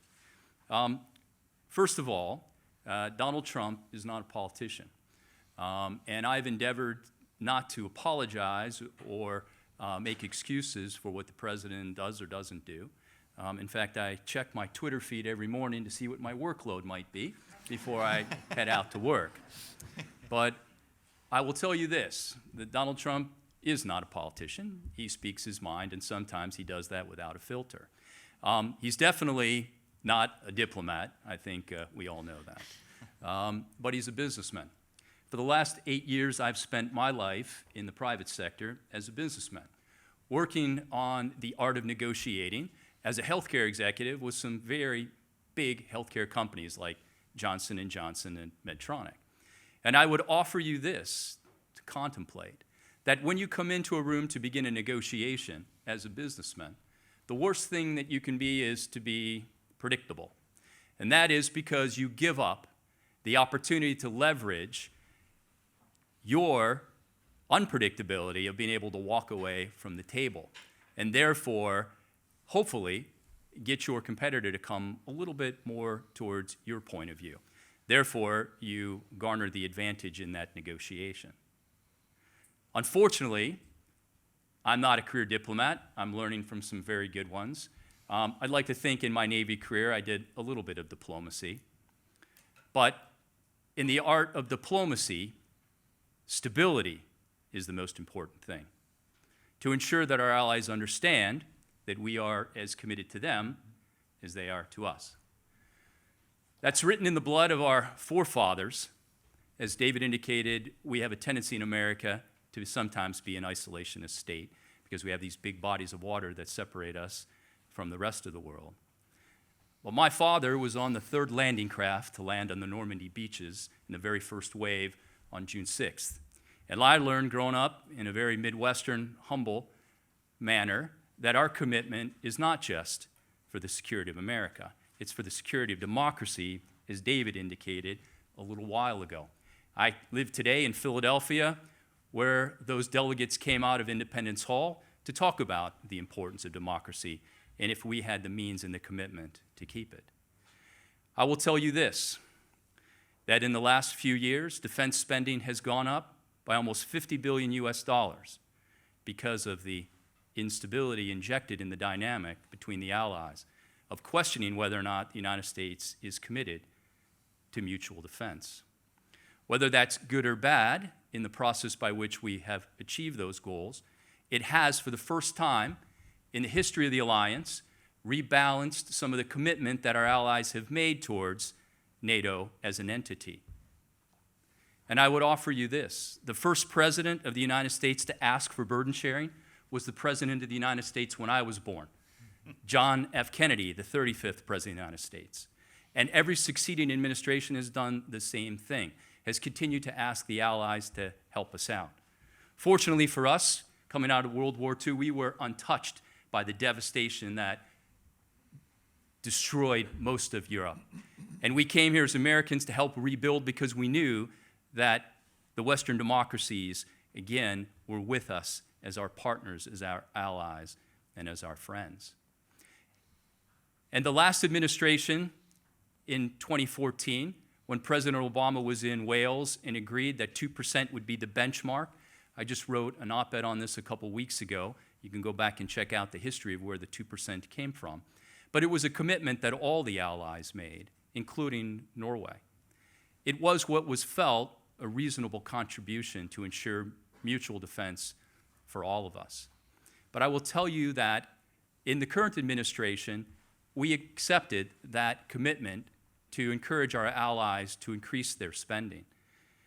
And the next administration will do the same, and the succeeding administration will do the same until the commitment is made. And you may ask why. Well, I will tell you why. The United States is $22 trillion in debt. And we cannot, ladies and gentlemen, afford to subsidize the defense of Europe any longer. Unlike when my father was a young man and came out of the Second World War and built a business in America, the United States had the financial wherewithal and the economic ability to be able to offset the cost of rebuilding Europe. We can't do that anymore. We are transferring to our children and our children's children a great burden that our country, my country, cannot sustain. And therefore, over the last 70 years, while America has picked up the tab and has done what we thought was in the best interest of all of us, today we're come to the table to ask you, our friends and our allies, to help us, to give a little back, to help us get back to an adequate defense spending that will see all of us maintain a strong alliance for many, many decades to come. Because America is committed to NATO, not just militarily, but because we know that NATO is the bulwark that will ensure democracy is something that we all keep for our children and our children's children. Thank you all very much. Thank you. Moving on from there, there's been some mentioning of concrete capacities that Norway contribute to the alliance. Before we open for questions from the audience, could you quickly just name a couple of the main contributions that are good, and if, since we are discussing defense planning, what else could we do? Where is Norway's money best spent as you see Norway's defense structure? David, would you care to start? I might mention one thing that's often overlooked. The high-profile new pieces of hardware get all the attention, the F-35, the P-8, the submarines. Yep. But one very important contribution that Norway makes to our combined security is that they never took their eyes off the ball and never stopped keeping an eye on what the Russians were doing, not just in the high north, but elsewhere. And that intelligence collection, that steady observation of Russian military activities, doctrine, deployments, capabilities, has been very, very important. And the importance of that has been greatly appreciated by planners and strategists in my country since 2014. So we know you're keeping that up. We want to continue to benefit from that and learn from you as you bring that deep expertise to us. Thank you. Etienne, any perspectives on that? You spoke quite a lot about the Norwegian defense. Yeah, but I don't think it's my part to tell you what you need to buy. That's why we I think invited you're you. quite capable of doing it yourself, frankly speaking. Diego, any perspectives on that before we go? Well, again, I think Norway's particular geostrategic position, as I said, in a much more multidimensional environment than it used to be 40 years ago, means that your role as an anchor for NATO is very important. Whether you're looking at security in the high north and the North Atlantic, the Baltic Sea, and more widely the Western European end, Norway plays that particular role in a very important way because you are, as I put it a little bit, the gatekeeper for the alliance in this part. And therefore, you should continue to bring that particular expertise, which includes keeping that knowledge, surveillance of what is going on here, as we rebuild our own overall NATO capacity. As you're aware, the United States Navy has reactivated the Second Fleet. NATO is in the process of standing up a new Joint Force Command headquarters in Norfolk. The US has redeployed to 𝗙𝗿𝗄𝗃 Naval Air Station in Iceland, and so on and so forth. So we are building that kind of mutual awareness infrastructure on a multinational basis as we go ahead. And Norway is a very important part of that. But again, it's not Norway isolated, just keeping an eye on the high north. Because today, whether you look at it from a strategic standpoint, whether you look at it from the issue of energy, whether you're looking at it from the issue of fisheries, where you're looking at it from merchant shipping perspective, Norway is linked to the East China Sea because of navigation. It is linked to the Middle East because of the energy market. So in that sense, Norway is in the high north, and Norway is outside the high north, because in effect there is a Norwegian footprint in East Asia, there is a Norwegian footprint in the Gulf region because of all those intersecting connections. So you cannot look at Norwegian security, if not defense, purely through the lens of the high north, as important as that is. Only if you do, what's interesting is you get that multispectral vision that extends well beyond. And that encapsulates, in a way, and that's why Norway is such an interesting nation, encapsulate 30, 40 years of globalization. Globalization is here. And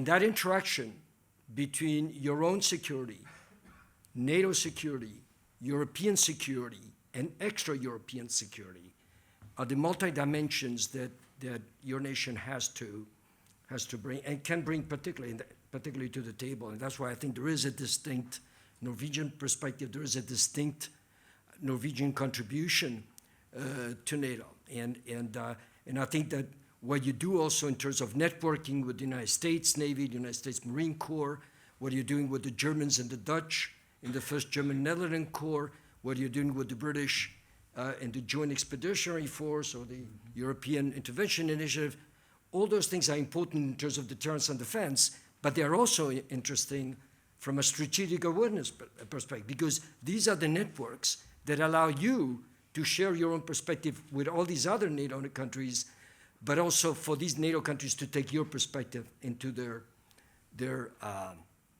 own security policy. And that is part of that togetherness I was talking before. Thank you. We will move on to the first question from the audience. It's right over here, if there's a microphone at hand. We encourage you to state if you have an affiliation, and we prefer questions rather than lengthy comments, as always. Please. Thank you very much for interesting statements.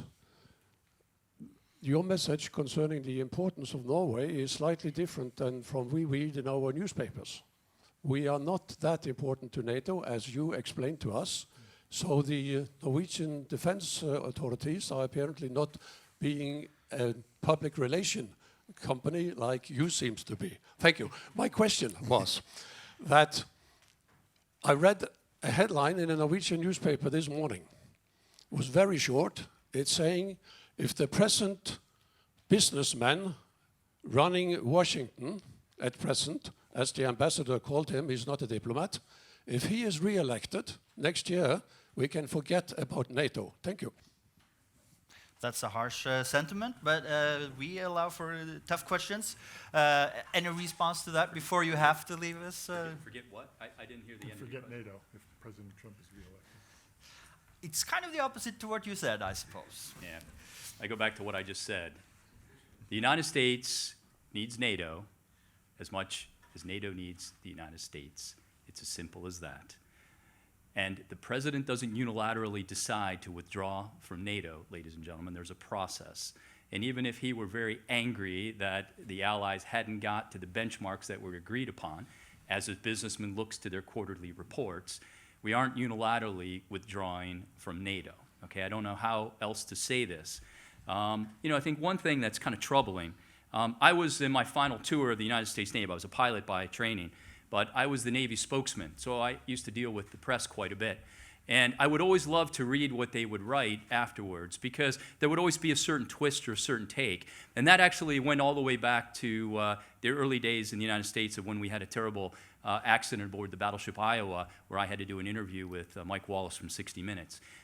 So I will tell you this, that the take on professional journalism, where it was back in the days of Mr. Wallace and the Tom Brokaws, who I spent a lot of time with in northwest frontier province of Pakistan, and other great American journalists, is unfortunately a victim of today's market-driven media, where today in America, each news channel has a certain political perspective that all those who have a similar one turn into, and that's what's accelerated some of the division in our country. So the President of the United States found this in the campaign, and again, as I said, I'm a naval officer. I thought I was on my way under the mentorship of former Secretary of the Navy John Lehman to help lead the United States Navy when I got a call from the White House.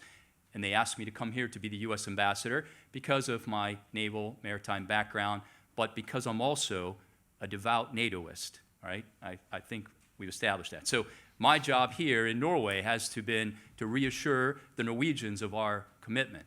General Mattis came here last summer, joined with me. We delivered that same message, and we continually deliver that same message. But going back to John Lehman, he actually told me that Donald Trump would win because we were watching in 2016 someone recreating the American political playbook. In other words, to bypass the media and go direct to the electorate and use Twitter to do that. And whether that's filtered, unfiltered, or sometimes is not as diplomatic as it should be, today I think we can all roger up and understand that at least media in America, and thankfully I've not discovered that here in Norway. When I'm interviewed, as I was just interviewed by TV2, they are professional journalists here in Norway. They ask me hard questions, but they report the facts and allow the Norwegian public to make their determination on what it is that I'm saying. They didn't tell the Norwegian media or the Norwegian public what to think. And unfortunately, that's the dynamic in my country today. So for all those to the left or to the right that sensationalize news coverage today in America and make more of an issue out of it than it has to be, that sensationalize the concept of, the United States pulling out of NATO, I mean, that's just, excuse the vernacular, but as a sailor, that's bullshit. So I think I will depart on that note. I have to go off and fight some other battles, but this has been a real privilege and an honor for me to be able to be with you today, to join much more knowledgeable men in this space than I am, and share with you a perspective of American foreign policy that might be a little different than what you read about in newspapers. Remember that it's one person's perspective. And also, as a businessman, you want to gain market share, and you do that by different means. One way I think that the media has done that is to sensationalize news coverage today. And even if you watch CNN, every morning it's breaking news. Breaking news.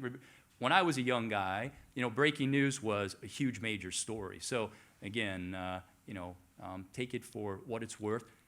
Learn and listen. People ask me where I get my news. I actually tune into the BBC because they don't have any dog in the fight back in the United States. So, but anyway, it's been a real privilege, pleasure. I look forward to engaging with you, hopefully, in many other forums. And I sincerely appreciate Anders being asked here this morning again to join this august panel and talk about the importance of NATO. Very good. Thank you so much. Thank you for joining us.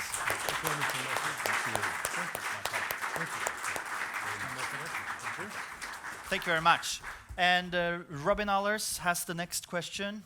He's an associate professor with the Norwegian Institute for Defense Studies. Please. Thank you. Thank you all for your insights this morning. Etienne Durand mentioned that defense cooperation in Europe happens in many structures, many formats. And you also mentioned Norway's participation newly in the European Intervention Initiative. So my question, which was partly answered by you already, Mr. Palmer, goes to you and to you, Mr. 𝗙𝗲𝗲. How's this viewed from America, from NATO headquarters, when new structures emerge and when staunch allies like Norway join them? Are they rather seen like strengthening the whole, or like a diversion to NATO's effectiveness and cohesion? Thank you. Well, I think it is important to remind ourselves that NATO is an alliance of sovereign nations and that are part of NATO on a voluntary basis.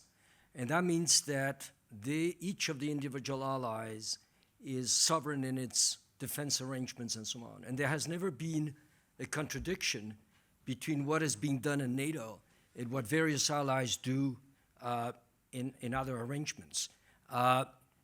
NATO has always had a whole range of particularly arrangements that did not necessarily involve all allies.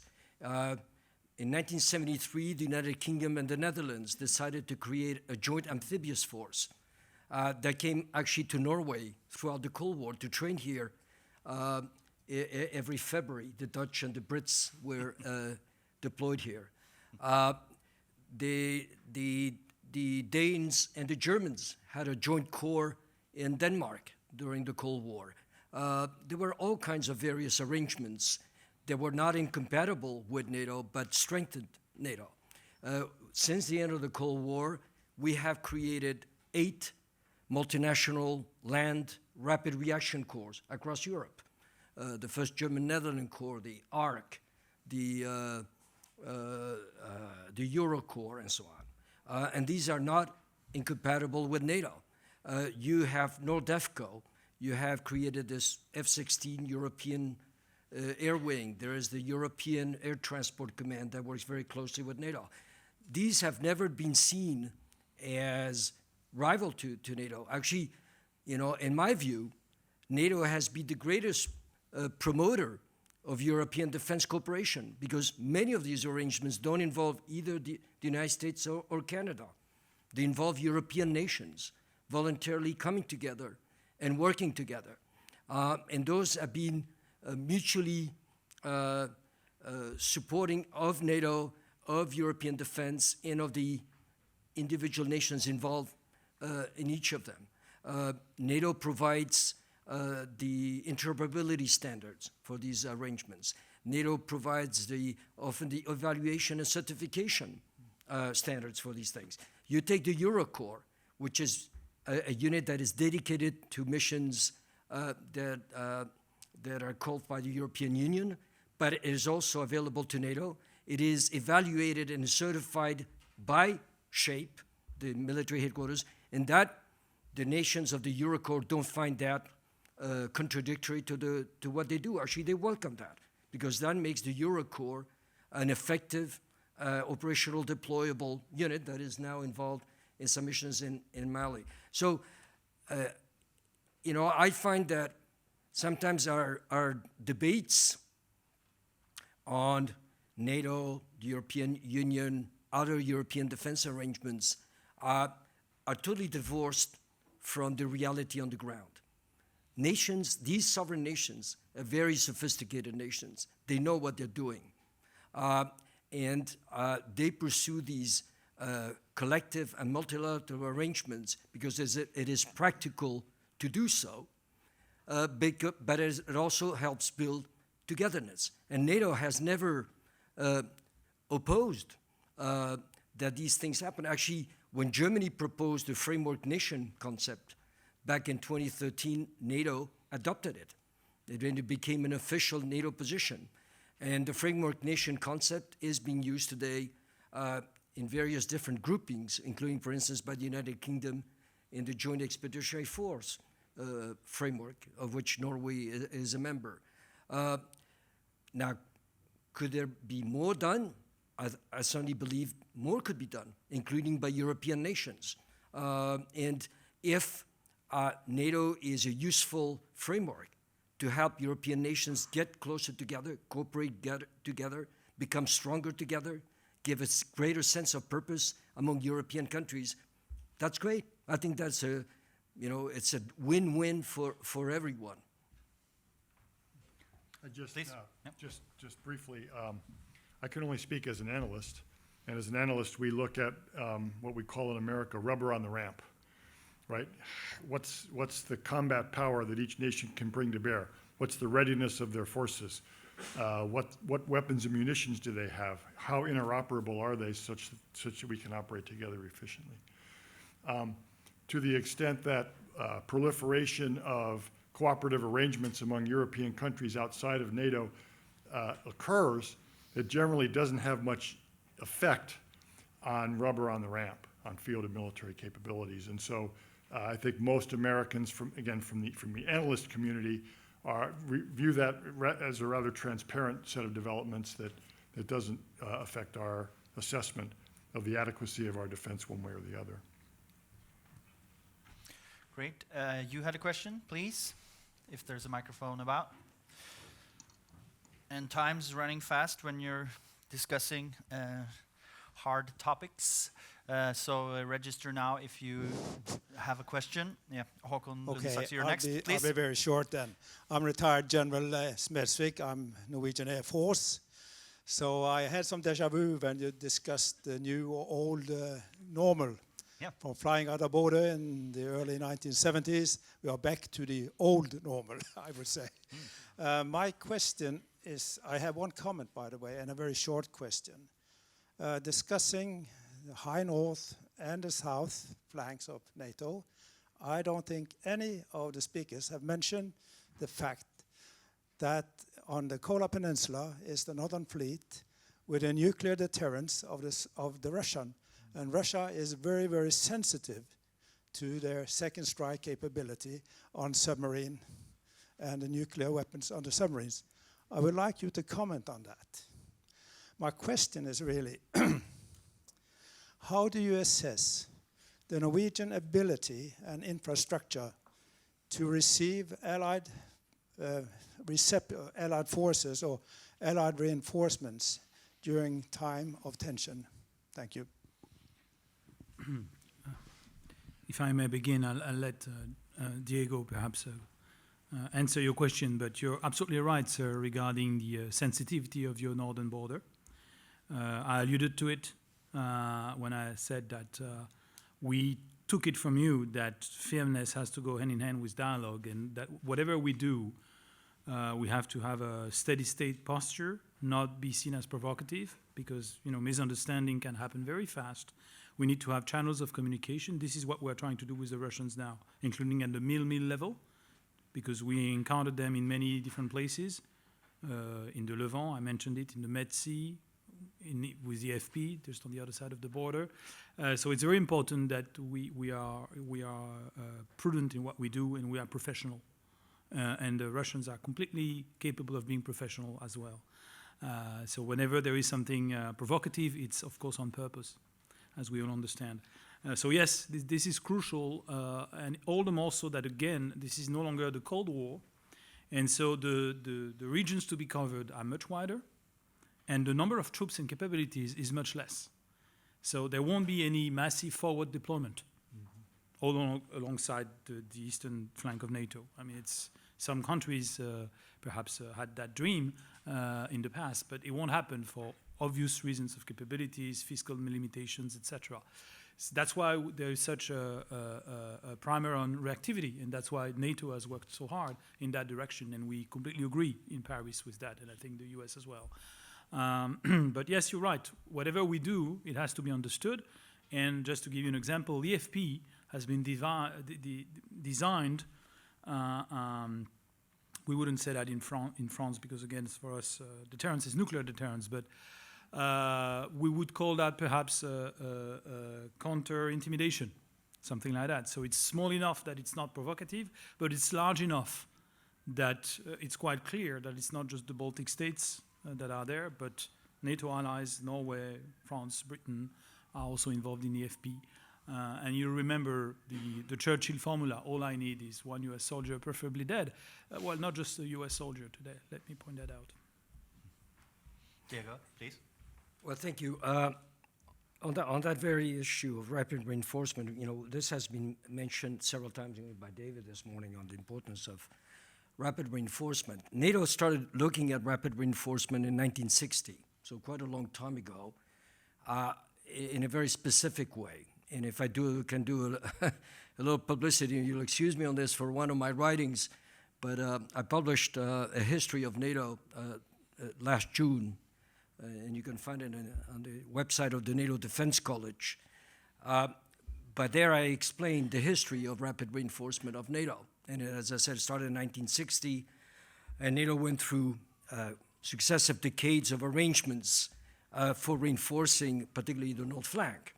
And that resulted in the late 70s and early 80s in arrangements where 3 years out of 4, there would be a large maritime exercise in the Norwegian Sea, alternatively called Ocean Safari and Teamwork, with the deployment of multi-carrier forces in the Norwegian Sea all the way into the Norwegian fjords. But you also had the British-Dutch amphibious force. You had a Canadian brigade that came to Norway in 1986 with prepositioned equipment, and then the US Marines and so on. So there were extensive arrangements into Norwegian territory that combined preparing Royal Norwegian Air Force air bases to receive American F-16, F-15 squadrons. We had prepositioning in Norway. We had funding of harbor facilities in Norway, pipelines, bunkers, and so on and so forth. And so by the mid-1980s, there was a very robust infrastructure in Norway to receive American, British, Canadian, and Dutch forces in various combinations with multiple contingency options and so on and so forth. And of course, that was communicated to the Soviet Union through these very large ocean safari and teamwork exercises. And as Etienne has underscored, this was not just American deterrence, it was really collective NATO deterrence. These all came under Sync North and 𝗙𝗲 in the AFNORth headquarters. All of that, well, I wouldn't say all of that, but much of that was disestablished in the 1990s because the valid and legitimate assumption by the Allies was that we will never be confronted with Russian power again. Actually, NATO publicly stated in its successive strategic concepts of 1991, 1999, and 2010 that Russia was not an adversary. And NATO actually had two agreements in 1997 and 2002 to make Russia a partner. And I myself worked very closely with Russian military. At one point, actually, I had 7 Russian officers working with me at NATO headquarters in Brussels. So we had a strong and developing relationship with Russia. But we all know where that has gone since 2014. In any event, most of that infrastructure that was funded by NATO in the 70s and 80s was terminated because, again, we did not expect ever to have to come and reinforce Norway. Actually, the last time an American aircraft carrier came to the Norwegian Sea was in 1991. And you have to wait until 2018, last year, when the USS Truman came for the large NATO exercise we had here. But in between, there was almost no American naval presence, and that was the assumption. In the meantime, the US Marine Corps kept its prepositioning in Norway, around Trondheim, if I'm correct. And according to publications of the US Department of Defense, that pre-stocking of Marine Corps equipment has now been restored to 100%. The Marine Corps rotates Marine Corps forces to Norway on a persistent basis for training with Norwegian forces.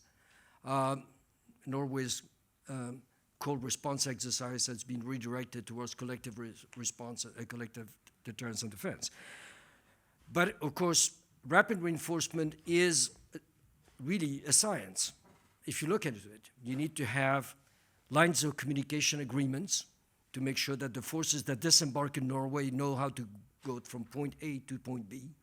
You need to have the movement control in place to allow those non-Norwegian forces to deploy inside Norway. You need to have the plans to employ them. You need to have the host nation support from Norway to these non-Norwegian forces, and so on and so forth. All the things that were done by SHAPE headquarters, by AFNORth headquarters, and by US European Command headquarters in the 1970s and 80s. Now, we all know that we don't have anywhere the kind of scale of forces we used to have, nor the Russians. By my calculation, our forces in Europe today are about 25% to 30% of what they used to be in 1990. So we have reduced all forces in Europe by about 70%. The US has actually today a force that is 1/5 of what it used to be in 1990 in Europe. So we don't need to plan on the scale we used to plan in the past, but we need to ensure that for deterrence purposes, whatever allies decide to send to Norway for training, for exercising, or if it was necessary to demonstrate deterrence, that those forces can actually be deployed rapidly to Norway and sustain inside Norway and cooperate with Norwegian forces to the satisfaction of both Norway and NATO. And that is, I think, is what NATO has been doing since the Wales summit in 2014, is to ensure that that togetherness I was speaking before can be demonstrated both to reassure Norway that NATO is behind it, but also to demonstrate in a non-provocative way to Russia and to anyone else that NATO is not just 29 separate countries, it is in effect one body of togetherness, according to our motto, all for one, one for all. Thank you. Thank you. The General had a very quick commentary, and then the final question. I fully agree with the way you describe the situation. I was at 𝗙𝗲𝗲 There's the microphone behind you. I was at 𝗙𝗲𝗲 in 1988 and saw how efficient and smoothly and efficient Allied forces arrived in northern Norway. And as you said, it all went away in the early 90s. And I just hope that both in NATO and the planning of NATO and also Norwegian military authorities will try to get back to that level of proficiency that we had in the late 80s for receiving Allied reinforcements to northern Norway. Thank you. Thank you. The final question, Håkon Lunde-Saxi, Norwegian Staff and Command College, Associate Professor. There's a microphone behind you. I would also encourage the panelists to make any closing remarks in the response to Håkon's question. Please. Thank you. Picking up on the topic of reinforcement forces, the military advice given by the Chief of Defense recently was very heavily informed by Norway's need to meet NATO's increased requirement for response forces. And I would like the panel to reflect a little bit on whether it really makes sense for frontline states, and by that I mean states that border onto Russia, to very heavily commit to reinforcement forces. After all, in a real major crisis with Russia, these are the very states that would need to be reinforced. Thank you. David, perhaps you go first? Or? You can't do everything, right? And our resources are limited. I know that the Norwegian Ministry of Defense understands that it is a frontline state, and that with your limited resources, you can project a certain amount of combat capability forward to impede, delay, deter Russian attack. But at the end of the day, it's going to require reinforcement from other NATO partners to actually successfully defeat a serious Russian attack. And so it's a balancing act, right? How much do you invest in your own organic capabilities? How much of those scarce resources do you invest in ensuring the smooth reinforcement that the general points out is so important? And I think one of the keys to getting this right is practice. We had a very large exercise up here last year, as you know. And I think repeatedly doing that will teach us, both the host country receiving the forces and the countries like mine sending the forces, where the bottlenecks are, where we can get the most return on investment for improving the rapidity and efficiency with which we can flow that force. I don't have the answers to that question. I'm not a logistician myself, but I do know that the equipment that we do preposition here for our Marines is very, very important to ensuring that the Russians perceive correctly that there will be a rapid response, a rapid reinforcement in the case of an increase in tensions or conflict. Etienne, any perspectives on yeah, that? well, I'm going to repeat myself, but we shouldn't look only to Russia. This is not the only security concern, and we shouldn't look only to so-called frontline states and just the borders. The situation today is much more complex and fluid in that, and again, you could encounter Russian capabilities far away from here, in the Levant and other places. So it's you know, we need to keep that agility, that flexibility, because this is the environment we're in. This is not the Cold War. This is very different from the Cold War. It's a bit more like the 19th century, if you want. And let me remind you that the last time we, in the French, were in conflict with the Russians, by the way, was over Crimea, but it started in the Levant. Okay, so, you know. But again, it's not just about Russia. Yes, obviously, all countries think first of their territorial defense. This is perfectly normal and legitimate. However, again, in the case of major contingencies and major war, there is something called nuclear deterrence that, it was said this morning by the US ambassador, so far has managed to prevent any major war from recurring.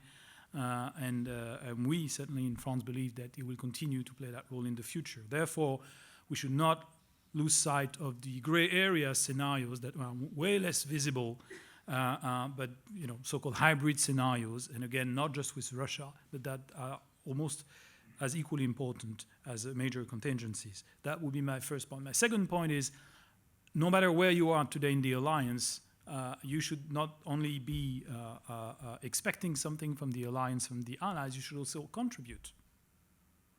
It has to, you know, work both ways, and always already doing that and fully capable of doing that. So also think not just of the High North and your borders, and we think about them, obviously you do, and even we do, but also keep in mind the rest of NATO, the rest of the alliance, and the rest of Europe, because your closest neighbors are not part of the alliance per se. So again, let's keep in mind the complexity of our environment and not just narrow down to territorial defense against a major Russian attack, which to us is not the most likely scenario, thank God. Thank you. Diego? I think we, you know, as my fellow speakers have said, we need to plan against strategic and operational uncertainty. And during the Cold War, we knew then, and we have learned since the end of the Cold War, the Warsaw Pact and the Soviet Union have very precise plans and exercise them, and we saw it. Today, that kind of very precise advanced planning is no longer viable, just because the strategic environment has too many variations. If you look at Russia, what it did in Syria was really a strategic and operational surprise. It was able to deploy some 50 combat aircraft in a couple of weeks, establish a whole infrastructure in Syria. And to launch caliber long-range cruise missiles from frigates on the Caspian Sea, to send bombers that they had deployed to the Kolat Peninsula, all the way across the Atlantic, across Gibraltar, all across the Mediterranean, deliver strikes, and then return to Western Russia. So a 360-degree flight, nonstop. So, you know, we cannot just look at Russia in the High North. This is one of the areas, but it is not the only area. That strategic unpredictability of which way Russia will go, how it's structuring its joint strategic commands, how it is using its strategic exercises like Vostok and Center and Zapad to move around large bodies of forces, exercising in the scale to from 100,000 to 150,000. No one else in the Euro-Atlantic area is exercising and demonstrating that on that scale. So we are going to be faced with strategic uncertainty. And Russia today already, in peacetime, or what we call peacetime, is shaping the environment to create additional strategic uncertainty in terms of its intentions, its strategic intent, its strategic capacity. So whether you are sitting in Oslo or Brussels or Athens or Washington or Lisbon, we are all going to be faced with that strategic uncertainty. And the Russians are playing on that capacity to stand up and stand down bodies of forces in various spots and move them around in ways that will confuse us and surprise us. So we will have to prepare for the possibility that something could happen in the high north, but something very strategic could happen somewhere else. And Norway cannot ignore that somewhere else, where it is legitimate and it is necessary, it is of the highest importance that Norway focus on the high north for all the reasons we explained this morning. You cannot not prepare for that strategic uncertainty. That may happen somewhere else in Europe or somewhere else on the periphery of Europe. And by the way, if I may put it this way, I think Norway gets it. It is not by accident that Norway has decided to be a major nation in the 1st German-Netherlands Corps and to train and exercise regularly with German and Dutch forces in terms of rapid reaction. It is not by accident that Norway has joined the UK-led Joint Expeditionary Force. It is not by accident that Norway is exercising with the Swedish and Finnish air forces on a trilateral basis. All these things not only meet Norway's security in the high north, but also prepare Norwegian forces to operate with various combinations of allies and partners in various combinations of engagements in various parts of Europe. And therefore, deterring and defending in Norway in the high north, deterring and defending across Europe, and being able to deter and intervene beyond Europe, all these are really variations on the same theme. Again, that doesn't mean that we do not need to do what we have been doing to strengthen our reinforcement arrangements, and we do. As an example, next spring, the United States will undertake the largest reinforcement exercise in Europe since 1988. It's called Defender 20. They will bring 20,000 US troops, 20,000 US troops to Europe from the United States. This will be the largest movement of forces since Reforger 87 and the larger Reforger 88. NATO itself has been conducting this large exercise in the Norwegian Sea in Norway last year, and so on and so forth. So at the end of the day, NATO has been an elevator in the sense it has lifted the capacity of all allies up. We are proud in NATO to have the Norwegian Armed Forces with us. We know you are among the best. You have very capable forces, and that is what NATO is all about. Whether you're a Norwegian pilot or a Spanish pilot or a Polish pilot, we are putting you to the test. That is what NATO is all about, is ensuring credible deterrence wherever the nationality. And that's why we're working on all these various packages, because at the end of the day, what we want is that togetherness to be manifested in whatever way it needs to be. Thank you. Thank you very much. Thank you all for wonderful contributions, insightful contributions. I will only thank the panelists and the audience for coming on behalf of the Norwegian Defence University College, the Institute for Defence Studies, and this wonderful event was sponsored by the Ministry of Defence through the IFS Defence Planning Program. With that, let us continue discussing the insights we've gotten here, sandwich in hand, and let me extend a very deep thank you to all of you. This was a riveting discussion. Thank you very much. Thank you. Very good. It's wonderful. Thank you so much. It's great.